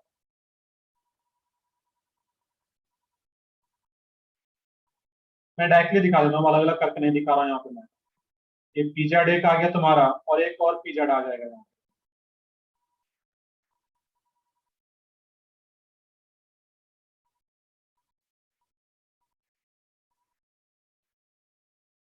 तो जो प्रॉपर इसको थोड़ा ये अपवर्ड चला गया, प्रॉपर मिडिल में होना चाहिए बिल्कुल। ये क्या तुम्हारा पीजेड पीजेड, मैं डायरेक्टली ओवरलैपिंग करके दिखा दिया यहाँ पे पीजेड और ये पीजेड। क्यों पीजेड ले रहे हैं, क्योंकि इंटरनल ऑफिस क्या यहाँ पे ले रहे हैं हम लोग जेड एक्स। अब तुम्हारा ये पीवाई पीवाई, इसको जो भी मानना चाहो तुम मान सकते हो, ये जो है पीवाई, बट इसको अगर पीवाई माने तो इसको भी पीवाई मानना पड़ेगा, तभी वो प्रॉपर ओवरलैपिंग हो पाएगा, क्योंकि आगे भी हम लोग समझेंगे। बट यहाँ पे देखने की ये पीवाई पीवाई या पीएक्स पीएक्स जो भी लेना चाहो ले लो, बट जो भी होगा पीजेड के कैसे होगा, परपेंडिकुलर होगा, चाहे पीएक्स हो या पीवाई।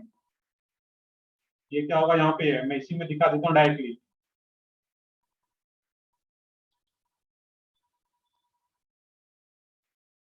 पीएक्स पी, एक पीएस और एक पीवाई, तो प्रॉपर सिमेट्री नहीं आ पाता है। मैंने स्टार्टिंग में बताया था अभी कि आगे भी हम लोग एक टाइप का ओवरलैपिंग पढ़ेंगे, पॉजिटिव नेगेटिव जीरो ओवरलैपिंग। तो प्रॉपर सिमेट्री वाला होना चाहिए। मान लो कि तुम्हें एक हमारा पीवाई आ गया, ये पीवाई है, ये तुम्हारा जेड है, पी एक्स कैसे होगा तुम्हारा, फिर इस टाइप का होगा, जो कि पॉसिबल नहीं, ना तो वो एंड टू एंड होगा ना तो वो साइड वाइज होगा। उस टाइप का ओवरलैपिंग होता ही नहीं, इफेक्टिव ओवरलैपिंग होता ही नहीं। वैसे ओवरलैपिंग से किसी भी टाइप का बॉन्ड का फॉर्मेशन नहीं होगा, सिग्मा ना तो पाई, किसी भी टाइप का बॉन्ड का फॉर्मेशन नहीं होगा। बिल्कुल लेटरल का भी मीनिंग क्या वहां पे है, उसमें भी दो वैलेंस इलेक्ट्रॉन रहेगा, जैसा कि एक्सियल में होता था। यहाँ भी दो अनपेयर्ड इलेक्ट्रॉन है। अब ये जो पी वाई है एटॉमिक ऑर्बिटल जिसमें कि अनपेयर्ड इलेक्ट्रॉन प्रेजेंट है, उसका ओवरलैपिंग होगा यहाँ पे। तो तुम्हारा क्या आ रहा है इसमें पी वाई, और अगर एक को पी वाई लेना तो दूसरे को पी वाई लेना होगा। दूसरे को अगर पी एक्स ले लेते हो तो ना तो वो एंड टू एंड होगा ना तो फिर साइड वाइज हो पाएगा, तो फिर वो बॉन्ड का फॉर्मेशन ही नहीं होता। अब यहाँ पे इसी को ओवरलैपिंग करता हुआ दिखाना है, इसको नजदीक को नहीं दिखा सकते हैं, बट जैसे कि मैंने पीछे दिखाया हुआ इस टाइप से, इस टाइप से दिखाना है फिर वहां। ये पी वाई और ये क्या करता है, इसमें ओवरलैप करेगा इसका। ये पी वाई ओवरलैप कर रहा है यहाँ पे कितना एटॉमिक ऑर्बिटल ओवरलैप कर रहा है, एक तो पीजेड पीजेड, और जब दो एटॉमिक ऑर्बिटल आपस में ओवरलैप करते हैं एक बॉन्ड का फॉर्मेशन होता है। अब यहाँ पे सोचना है कि यहाँ पे ऑप्शन है, दो ऑप्शन एटम आ रहा है, एक तो क्या हो रहा है यहाँ पे एक्सियल ओवरलैपिंग, दैट मीन्स एक सिग्मा बॉन्ड का फॉर्मेशन हो जाएगा। और एक लेटरल ओवरलैपिंग भी हो रहा है। ऐसा नहीं कि मैं नीचे भी दिखा रहा हूँ ऊपर भी दिखा रहा हूँ, तो दो पाई बॉन्ड फॉर्म नहीं होगा। इसका मतलब सिर्फ इलेक्ट्रॉन डेंसिटी है। तो जब दो एटॉमिक ऑर्बिटल ओवरलैप करता है तो उससे एक ही बॉन्ड का फॉर्मेशन होगा। जब एक्सियल ओवरलैपिंग होगा तो सिग्मा बॉन्ड, और एक एक एटॉमिक ऑर्बिटल लेटरल का हो रहा है, दैट मींस एक बॉन्ड और आ जाता है, पाई बॉन्ड। और हम लोग जानते भी हैं यहाँ पे ऑक्टेट थ्योरी से कि ऑक्सीजन अगर न्यूट्रल है तो जनरली कैसे बॉन्ड का फॉर्मेशन करता है, डबल बॉन्ड। यहाँ पर भी ऑक्सीजन डबल बॉन्ड का फॉर्मेशन कर रहा है, जो कि बीबीटी से भी समझ पा रहे हैं।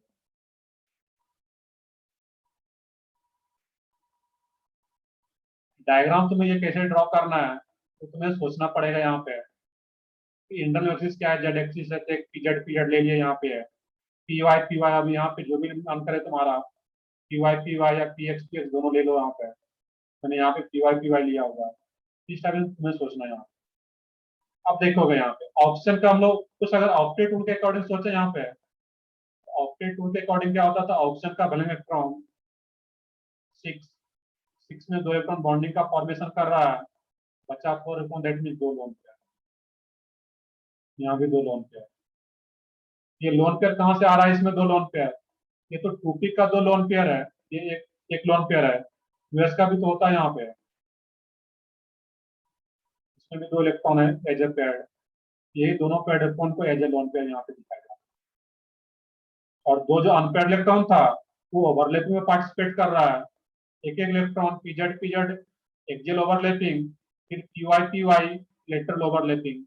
एक्सियल ओवरलैपिंग से पाई बॉन्ड, ये सिग्मा बॉन्ड का फॉर्मेशन, और लेटरल ओवरलैपिंग से पाई बॉन्ड का फॉर्मेशन। कुछ डॉट हो यहाँ पे सर पूछ सकते हो अभी किन्हीं को। और एक एग्जांपल देखते हम लोग, ये डॉटेड केस, इसमें एक और एग्जांपल देखेंगे। सर हाँ बताओ। सर वो हमने जो लास्ट के थे सर ऑर्बिट में इलेक्ट्रॉन्स जो अनपेयर्ड थे, उन्हें हमने पीजेड लिया दोनों को, और जो सेकंड में थे उन्हें क्यों फिर पी वाई लिया? उन्हें भी उन दोनों को भी पीजेड ले सकते थे ना? पीजेड ले सकते हो। यहाँ पर ये हमारा पीजेड, ये अब देखो ये क्वेश्चन तो तुम अगर पूछ रहे हो यहाँ पे है, ये क्या है, तीन ऑर्बिटल में ये क्या रहता है, एक पी एक्स है, कोई भी एक पी वाई पीजेड इस टाइप से है, P X P Y P Z है। जब एक को मैंने पीजेड ले लिया तो दूसरे को फिर पीजेड कैसे ले सकते हो? Yes sir. या एक को तीन ऑर्बिटल है P X P Y P Z, एक को मैंने पीजेड ले लिया, दूसरे को पी वाई या पी एक्स को लेना होगा। वही तो मैं बता रहा हूँ, एक को पीजेड जब ले लिया तो दूसरे को पी वाई या पी एक्स लो, बट दोनों सेम लेना है, तभी वो प्रॉपर ओवरलैपिंग हो पाता है, प्रॉपर सिमेट्री के साथ ओवरलैप कर पाता है। तो ठीक है, आगे सोचते हैं लोग इसमें। तुम लोगों को सोचना यहाँ पे ये स्ट्रक्चर ड्रॉ करना है, साथ में O2 का ये भी दिखाना है यहाँ। एक एग्जांपल है N2, तुम्हें खुद से सोचना है कि N2 का फॉर्मेशन यस कैसे हो रहा होगा, यहाँ पे बीबीटी के अकॉर्डिंग डायग्राम के थ्रू दिखाना है।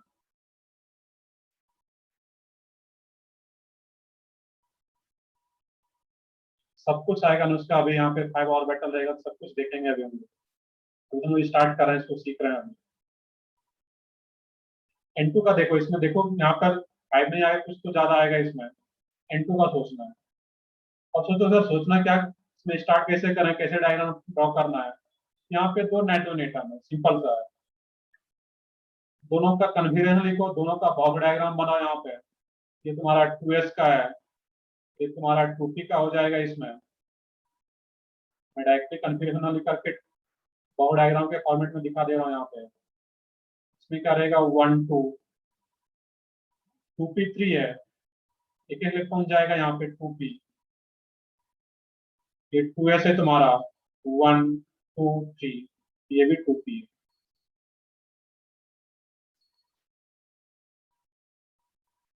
सोचो यहाँ पे बाकी वो दिखाना है, सही सोच रहे हो तो आनंद, इसमें तो डायग्राम के फॉर्म में दिखाओ। तो यहाँ पे बताने का तो बट कॉपी में ड्रॉ करो, उसका मैच करा लो। अब यहाँ पे देखना है कि तीन तीन अनपेयर्ड इलेक्ट्रॉन है इसके पास, इसके पास भी तीन अनपेयर्ड है एटॉमिक ऑर्बिटल में, यहाँ भी तीन आ रहा है 2p में। एक एक ऑर्बिटल ओवरलैप करेगा पीजेड पीजेड। तो ड्रॉ करना शुरू करो।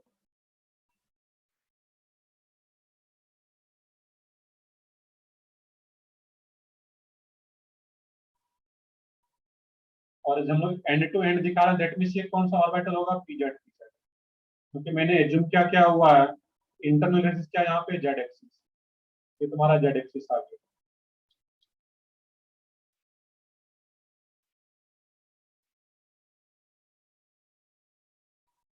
नहीं टू डायग्राम है, एक ही डायग्राम में सबको दिखाना है, जैसे मैंने O2 के लिए भी एक ही डायग्राम लिया है, इसमें भी एक ही डायग्राम में लेंगे, देखते हैं वहां पे देख लोगे, बाकी सब लोग समझ पा रहे हो कैसे करना है, दिखाना कैसे मैं दिखा दे रहा हूँ यहाँ पे। अब ये पीजेड पीजेड आ गया तुम्हारा, इसमें ये भी पीजेड और ये भी पीजेड। अब क्या होगा इसमें, पी वाई या पी एक्स, मैं इसको पी वाई ले रहा हूँ यहाँ पे, और ये भी पी वाई, ये भी क्या है तुम्हारा इसमें पी वाई, ये आपस में ओवरलैप करेगा यहाँ पे, एक लाइन भी दिखाओ यार, तो दिखाना ये पी वाई ओवरलैप कर रहा है। अब क्या आ गया तुम्हारा पी एक्स, तो पी एक्स तो प्लेन के परपेंडिकुलर आता है, उसको कैसे दिखाओगे, पीजेड पी वाई प्लेन में अगर मान रहे हो तो पी एक्स प्लेन के परपेंडिकुलर, उसके परपेंडिकुलर कैसे दिखाओगे, यहाँ पे है तो डायगोनली दिखाते हैं हम लोग, तो डायगोनली दिखाओ यहाँ पर। बट एक्चुअल क्या सोचना है, थ्री डी में सोचना जा करके, पी एक्स कैसे होगा, प्लेन के परपेंडिकुलर, मान लो कि दो पेन है और दो पेन इस टाइप से साइड वाइज लेटरल ओवरलैपिंग इस टाइप से करेगा, ये क्या आ जाता है यहाँ पे पी वाई पी एक्स, मैं डिफरेंट कलर से दिखा रहा हूँ, इन लोग भी अगर पॉसिबल है तो डिफरेंट कलर से दिखाओ, और ये भी क्या आ जाता है तुम्हारा पी एक्स, मैं रेड से जो दिखा रहा हूँ इसका मीनिंग क्या है, पी एक्स है, और पी एक्स बेसिकली, देखिए तुम जहाँ पे नोट करो बुक पे, दो उसी बुक पे दो पेन को परपेंडिकुलर रख दो वहां पे, और उसको आपस में नजदीक लाओ साइड वाइज, यहाँ पे ये जो ओवरलैपिंग होगा पी एक्स, यहाँ पे कितना ऑर्बिटल ओवरलैप कर रहा है, 6 ऑर्बिटल ओवरलैप कर रहा है, जब दो ऑर्बिटल एक्सियल ओवरलैपिंग कर रहा था यहाँ पे, N single bond N, P Y जब भी साइड वाइज होगा वो क्या रहेगा तुम्हारा, लेटरल ओवरलैपिंग होगा side wise, that means pi bond का फॉर्मेशन, और एक और लेटरल ओवरलैपिंग हो रहा है पी एक्स, वो भी साइड वाइज ही हो रहा है, एक और पाई बॉन्ड का फॉर्मेशन हो जाता है, तो नाइट्रो नाइट्रो के बीच में क्या होगा, ट्रिपल बॉन्ड, और टू एस का जो पेयर्ड इलेक्ट्रॉन है वो पॉजिटिव रहेगा यहाँ। सर हाँ बताओ, ये फिर से बता सकते हो आप जो लास्ट में बताए बॉन्ड फॉर्मेशन। इसमें इसमें दिक्कत क्या है, इसमें एक बार में कोशिश करो समझने का, यहाँ पे पीजेड क्लियरली दिखाया जा रहा है कि पीजेड है, पीजेड के जेड एक्सिस के परपेंडिकुलर ही रहेगा पी वाई तो मैंने जेड के, ये तुम्हारा जेड एक्सिस है, ये तुम्हारा पी वाई है इसमें यहाँ पे, एक ये तुम्हारा पी वाई है, एक ये पी वाई है, ये दोनों आपस में ओवरलैप कर रहा है। एक्स को कैसे दिखाता हूँ, एक्स डायगोनली दिखाना है, ये एक्स और ये एक्स, ये एक्स और एक्स को दिखाता है यहाँ पे, और ये पी वाई मैंने डिफरेंट कलर से इसलिए दिखा दिया कोई कंफ्यूजन ना रहे, कि पी वाई ब्लैक से मैंने दिखा दिया पीजेड जो कि एक्सियल ओवरलैपिंग है, और फिर पी वाई ये पी एक्स साइड वाइज, तो पी एक्स इस टाइप से आ रहा है, ये पी एक्स है तुम्हारा, और ये भी डायगोनली दिखाओगे, ये भी क्या हो रहा है, साइड वाइज ओवरलैप कर रहा है, डायगोनली दिखा रहा है, लेटरल ओवरलैपिंग, एक एक्सियल ओवरलैपिंग दैट मींस एक सिग्मा बॉन्ड, और दो lateral overlapping that means pi bond, दो पाई बॉन्ड। यस सर, वही पाई और सिग्मा बॉन्ड का ही प्रॉब्लम था, क्लियर हो तो गया। ठीक है, यहाँ पे एन ट्रिपल बॉन्ड एन आ गया, अब यहाँ पे एक पेड इलेक्ट्रॉन, इधर भी एक पेड इलेक्ट्रॉन यहाँ पर, तो क्लियरली देख पा रहे हो यहाँ पे एक सिग्मा बॉन्ड और दो पाई बॉन्ड का फॉर्मेशन हो रहा है एन टू के फॉर्मेशन, तो इसको नोट करो, यहाँ पे कुछ समझते हैं कि sigma bond and pi bond के मतलब डिफरेंस क्या होता है, sigma bond and pi bond. अब देखो यहाँ पे जब भी ट्रिपल बॉन्ड दिखाया जाए, इसमें तुम्हें पूछा जाए कि कौन सा सिग्मा कौन सा पाई, तो ऐसा कुछ फिक्स नहीं है यहाँ पे, कोई भी एक सिग्मा और दो पाई रहेगा, जो कि यहाँ पे डायग्राम से समझ पा रहे हैं, ऐसा नहीं कि मिडिल वाला सिग्मा ऊपर नीचे पाई, ऐसा कुछ नहीं है, ट्रिपल बॉन्ड में कोई भी एक सिग्मा और कोई भी दो पाई हो।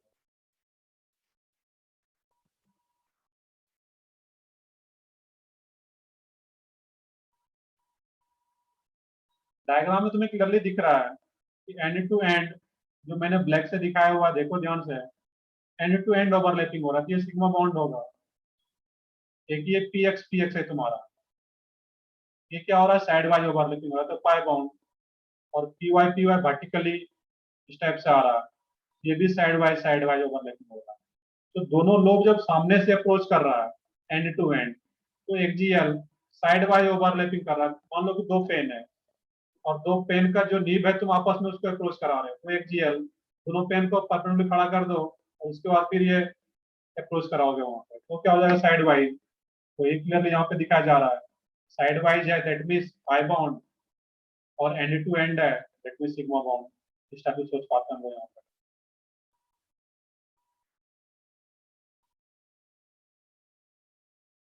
क्लियर यहाँ तक सब लोगों को याद कि एंड का फॉर्मेशन कैसे करना है हम लोग यहाँ पे अकॉर्डिंग टू बीबीटी। तो ठीक है, आगे बढ़ते हैं फिर हम लोग इसमें यहाँ पे।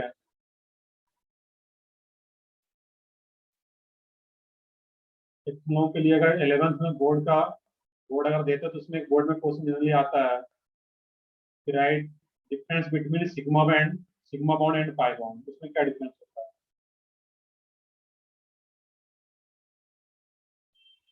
यहाँ तक कॉपी कर लिए सब लोग।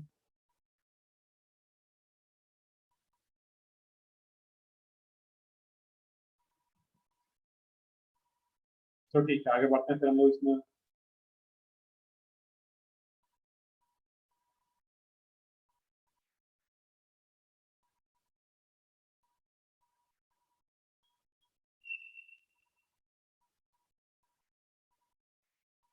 नेक्स्ट है इसमें सिग्मा बॉन्ड।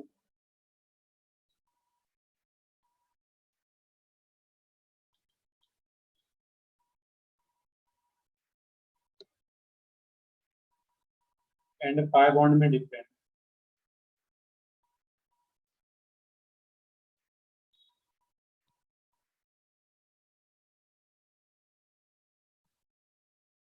तो फर्स्ट पॉइंट है, पहला डिफरेंस तो पता चल गया कि सिग्मा बॉन्ड का फॉर्मेशन कैसे होता है एक्सियल ओवरलैपिंग से। फर्स्ट पॉइंट को लिख लो, sigma bond is found by axial overlapping.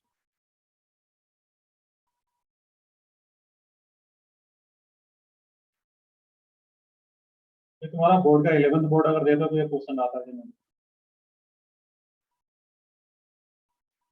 बाकी यही जब तुम्हारा मेंस का पेपर एडवांस का पेपर हो तो उसमें ऑप्शन रहेगा स्टेटमेंट वाला।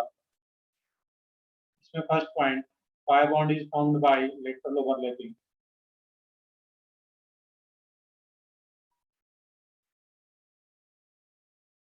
पाई bond is found bye lateral overlapping.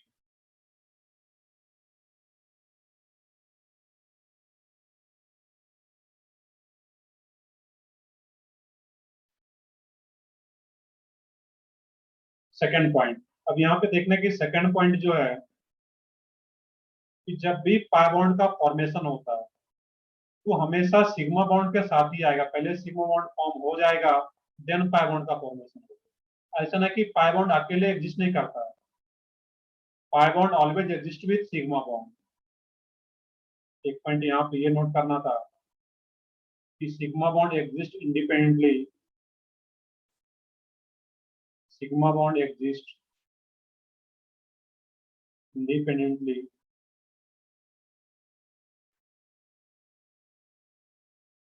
Sigma bond exist independently, और इसमें जो रहेगा pi bond always exist with sigma bond. Pi bond always exist with sigma bond.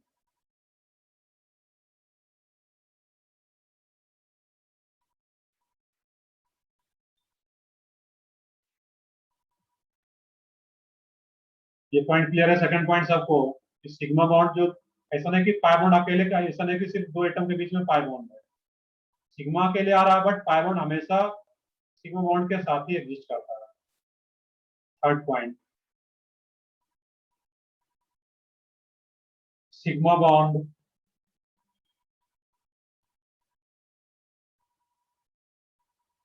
Is stronger bond, sigma bond is stronger than pi bond.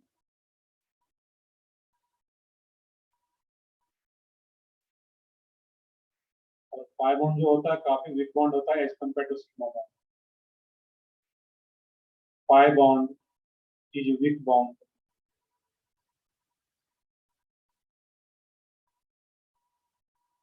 Than sigma bond.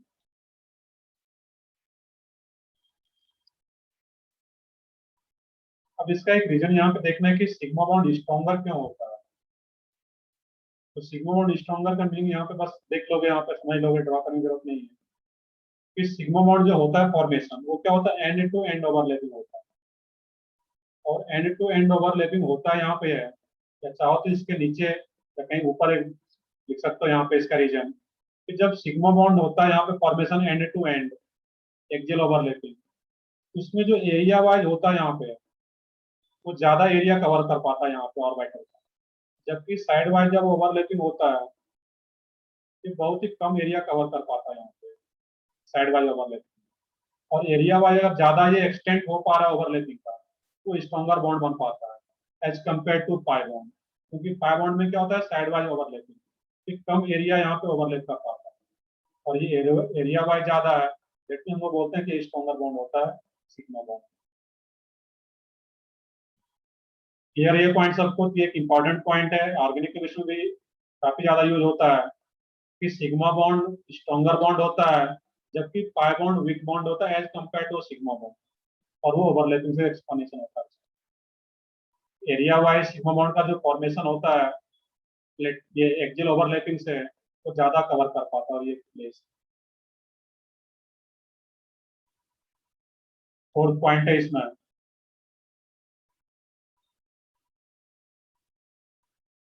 Free rotation possible. Sigma bond rotate freely.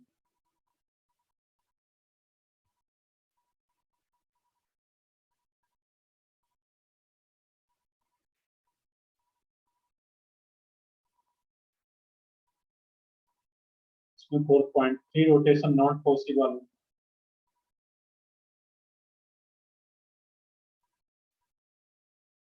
Free rotation is not possible. इसका meaning समझ लें हम लोग यहाँ पे कि free rotation possible नहीं होने का मीनिंग क्या है. तो देख लो, 1 मिनट लेक्चर वैसे भी नहीं तुम लोगों का, फिर भी बहुत ज्यादा लोग टाइम नहीं लेंगे, बस इसी एग्जांपल को इसी पॉइंट को समझ लेते हैं यहाँ पे कि सिग्मा बॉन्ड का फ्री रोटेशन पॉसिबल है. Sigma bond can rotate freely, free rotation possible है. इसका मीनिंग क्या है, मान लो कि तुम एक देखिए एक पेन लेते हो, यहाँ पे एक पेन को अगर रोटेट कराओगे तुम यहाँ पे है, ये रोटेट कर पाएगा, सिंगल बॉन्ड के बाद रोटेशन पॉसिबल है. लेकिन अगर यही तुम डबल बॉन्ड ले लेते हो उसमें, जब डबल बॉन्ड को रोटेट कराने जाओगे तो तुम्हारा डबल, क्योंकि पाई बॉन्ड तो अकेले आएगा नहीं. पाई बॉन्ड बोलने का मीनिंग क्या है, वहां पे है डबल सिग्मा बॉन्ड के साथ ही आ रहा है, दैट मीन डबल बॉन्ड या ट्रिपल बॉन्ड. तो डबल बॉन्ड ट्रिपल बॉन्ड का कभी भी यहाँ पे सिंपली लिख सकते थे लास्ट पॉइंट का, free rotation is not possible क्योंकि सब पाई बॉन्ड बोलने का मतलब डबल बॉन्ड तो होगा, डबल बॉन्ड या ट्रिपल बॉन्ड. तो सिंगल बॉन्ड का फ्री रोटेशन पॉसिबल है, दैट मीन सिग्मा बॉन्ड का. जबकि डबल बॉन्ड या ट्रिपल बॉन्ड जब भी पाई बॉन्ड आ जाए उसका फ्री रोटेशन पॉसिबल नहीं है, वो डबल बॉन्ड ही ब्रेक कर जाए जैसे रोटेट करने की कोशिश करे. तो पाई बॉन्ड हम लोग बेसिकली बोल लेते हैं, या फिर ऐसे याद रखो कि डबल बॉन्ड ट्रिपल बॉन्ड का कोई भी फ्री रोटेशन नहीं होता है क्योंकि दोनों बॉन्ड फिक्स है, रोटेट करने जाओगे तो बॉन्ड ही ब्रेक कर जाएगा. जबकि सिंगल बॉन्ड है, सिंपल सा लॉजिक समझो यहाँ पे तुम लोग. देखिए कोई भी एक साइकिल का व्हील है, उसमें जो भी एक क्या वर्ड यूज करते हैं, उसमें जो भी वर्ड है उसमें, तो साइकिल का जो बीच वाला पार्ट रहता है व्हील का, क्या बोलते हैं उसको? रिम. रिम नहीं, रिम तो पूरे को बोलते हैं, बीच वाले पार्ट को. बेयरिंग. सही बता रहे हो मल्हार. वो क्या रहता है, उसका जो एक्सल आता है, स्पोक नहीं, एक्सल जो रहता है, वो जो एक्सिस है वहां पे वो सिंगल बॉन्ड क्यों लिया जाता है, एक ही एक्सिस क्यों लिया जाता है? वहां पे 2 एक्सिस ले लेता तो और मजबूत हो जाता. बट वो जब वो रोटेट करेगा तो उसमें मेनली एक ही रहता है वहां पे, जिसके बाद वो रोटेट करते रहता है इस टाइप से, जो कि साइकिल आगे बढ़ पाता है. वो जब सिंगल बॉन्ड होगा तो फ्री रोटेशन पॉसिबल हो पाता है, जबकि डबल बॉन्ड या ट्रिपल बॉन्ड आ जाएगा वहां पे फ्री रोटेशन पॉसिबल नहीं हो पाता है. ये कुछ बेसिक डिफरेंस है sigma bond and pi bond में, इसको याद रखना है यहाँ पे, और हर एक पॉइंट का यूज होता है। Denotation is not possible in double bond और ट्रिपल बॉन्ड, इसका भी ऑर्गेनिक में काफी ज्यादा यूज आता है। यही और बेसिक डिफरेंस है, इसको याद रखना है यहाँ पे। चलो ठीक है, इसमें नेक्स्ट वीक मतलब इसी वीक में एक लेक्चर और है तो हम लोग समझेंगे इसको भी। एक लेक्चर और वीबीटी में ऑलमोस्ट लग ही जाएगा। अभी वीबीटी का क्वेश्चन मत करो तुम लोग इसमें, अब टू रेलवेज एक्सरसाइज टू का भी कर लो, बट वीबीटी वाला सेक्शन छोड़ दो क्योंकि एक लेक्चर और लग जाएगा वीबीटी।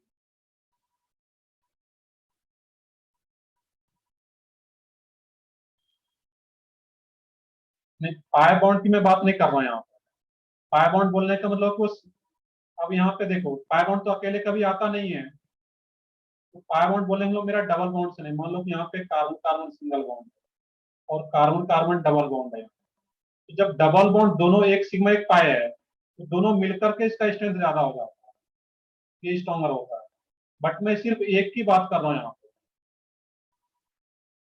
सिर्फ पाई का, जो भी पाई है एक पाई और एक सिग्मा में कंपेयर करेंगे, सिग्मा स्ट्रॉन्गर होता है क्योंकि ये इसका जो एक्सटेंट ऑफ ओवरलैपिंग होता है एरिया वाइज ये ज्यादा होता है एक्सियल ओवरलैपिंग, जबकि जो पाई बॉन्ड होता है एक्सटेंट ऑफ ओवरलैपिंग वो कम रहता है वहां पे, जिसके चलते पाई बॉन्ड वीक बॉन्ड होता है। क्लियर है? यस चलो ठीक है, तो इसको कॉपी करो, फिर वो नेक्स्ट क्लास में कंटिन्यू करते हैं। मेजर जो पार्ट था बीपीटी का हम लोग समझ लिए हैं, इसका कुछ पार्ट और है। एक मैंने स्टार्टिंग में बताया था कि जीरो ओवरलैपिंग, पॉजिटिव, नेगेटिव, और कुछ डी ऑर्बिटल का भी कुछ एग्जांपल देखेंगे। आज मेनली एस और पी को ओवरलैपिंग करा करके देखा है, नेक्स्ट लेक्चर में वो डी ऑर्बिटल का भी ओवरलैपिंग देखेंगे, और डी ऑर्बिटल का शेप होता है डबल डम्बेल, उसका भी हम लोग ओवरलैपिंग कराएंगे नेक्स्ट लेक्चर।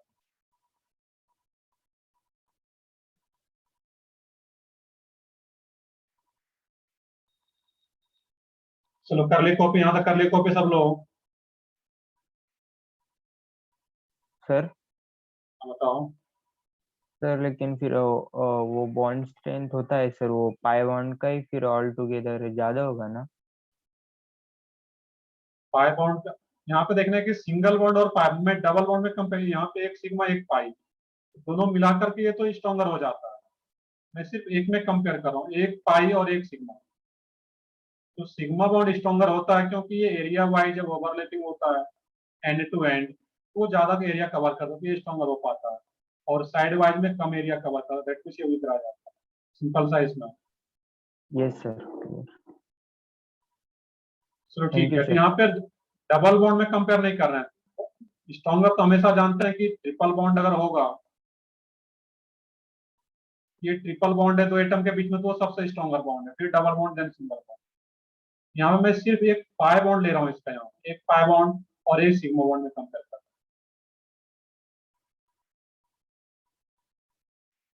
तो ठीक है, फिर हम नेक्स्ट लेक्चर में स्टार्ट करते हैं फिर इसको आगे का पार्ट।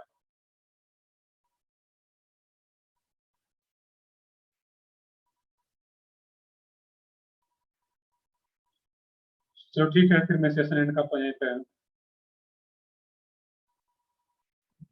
बाय।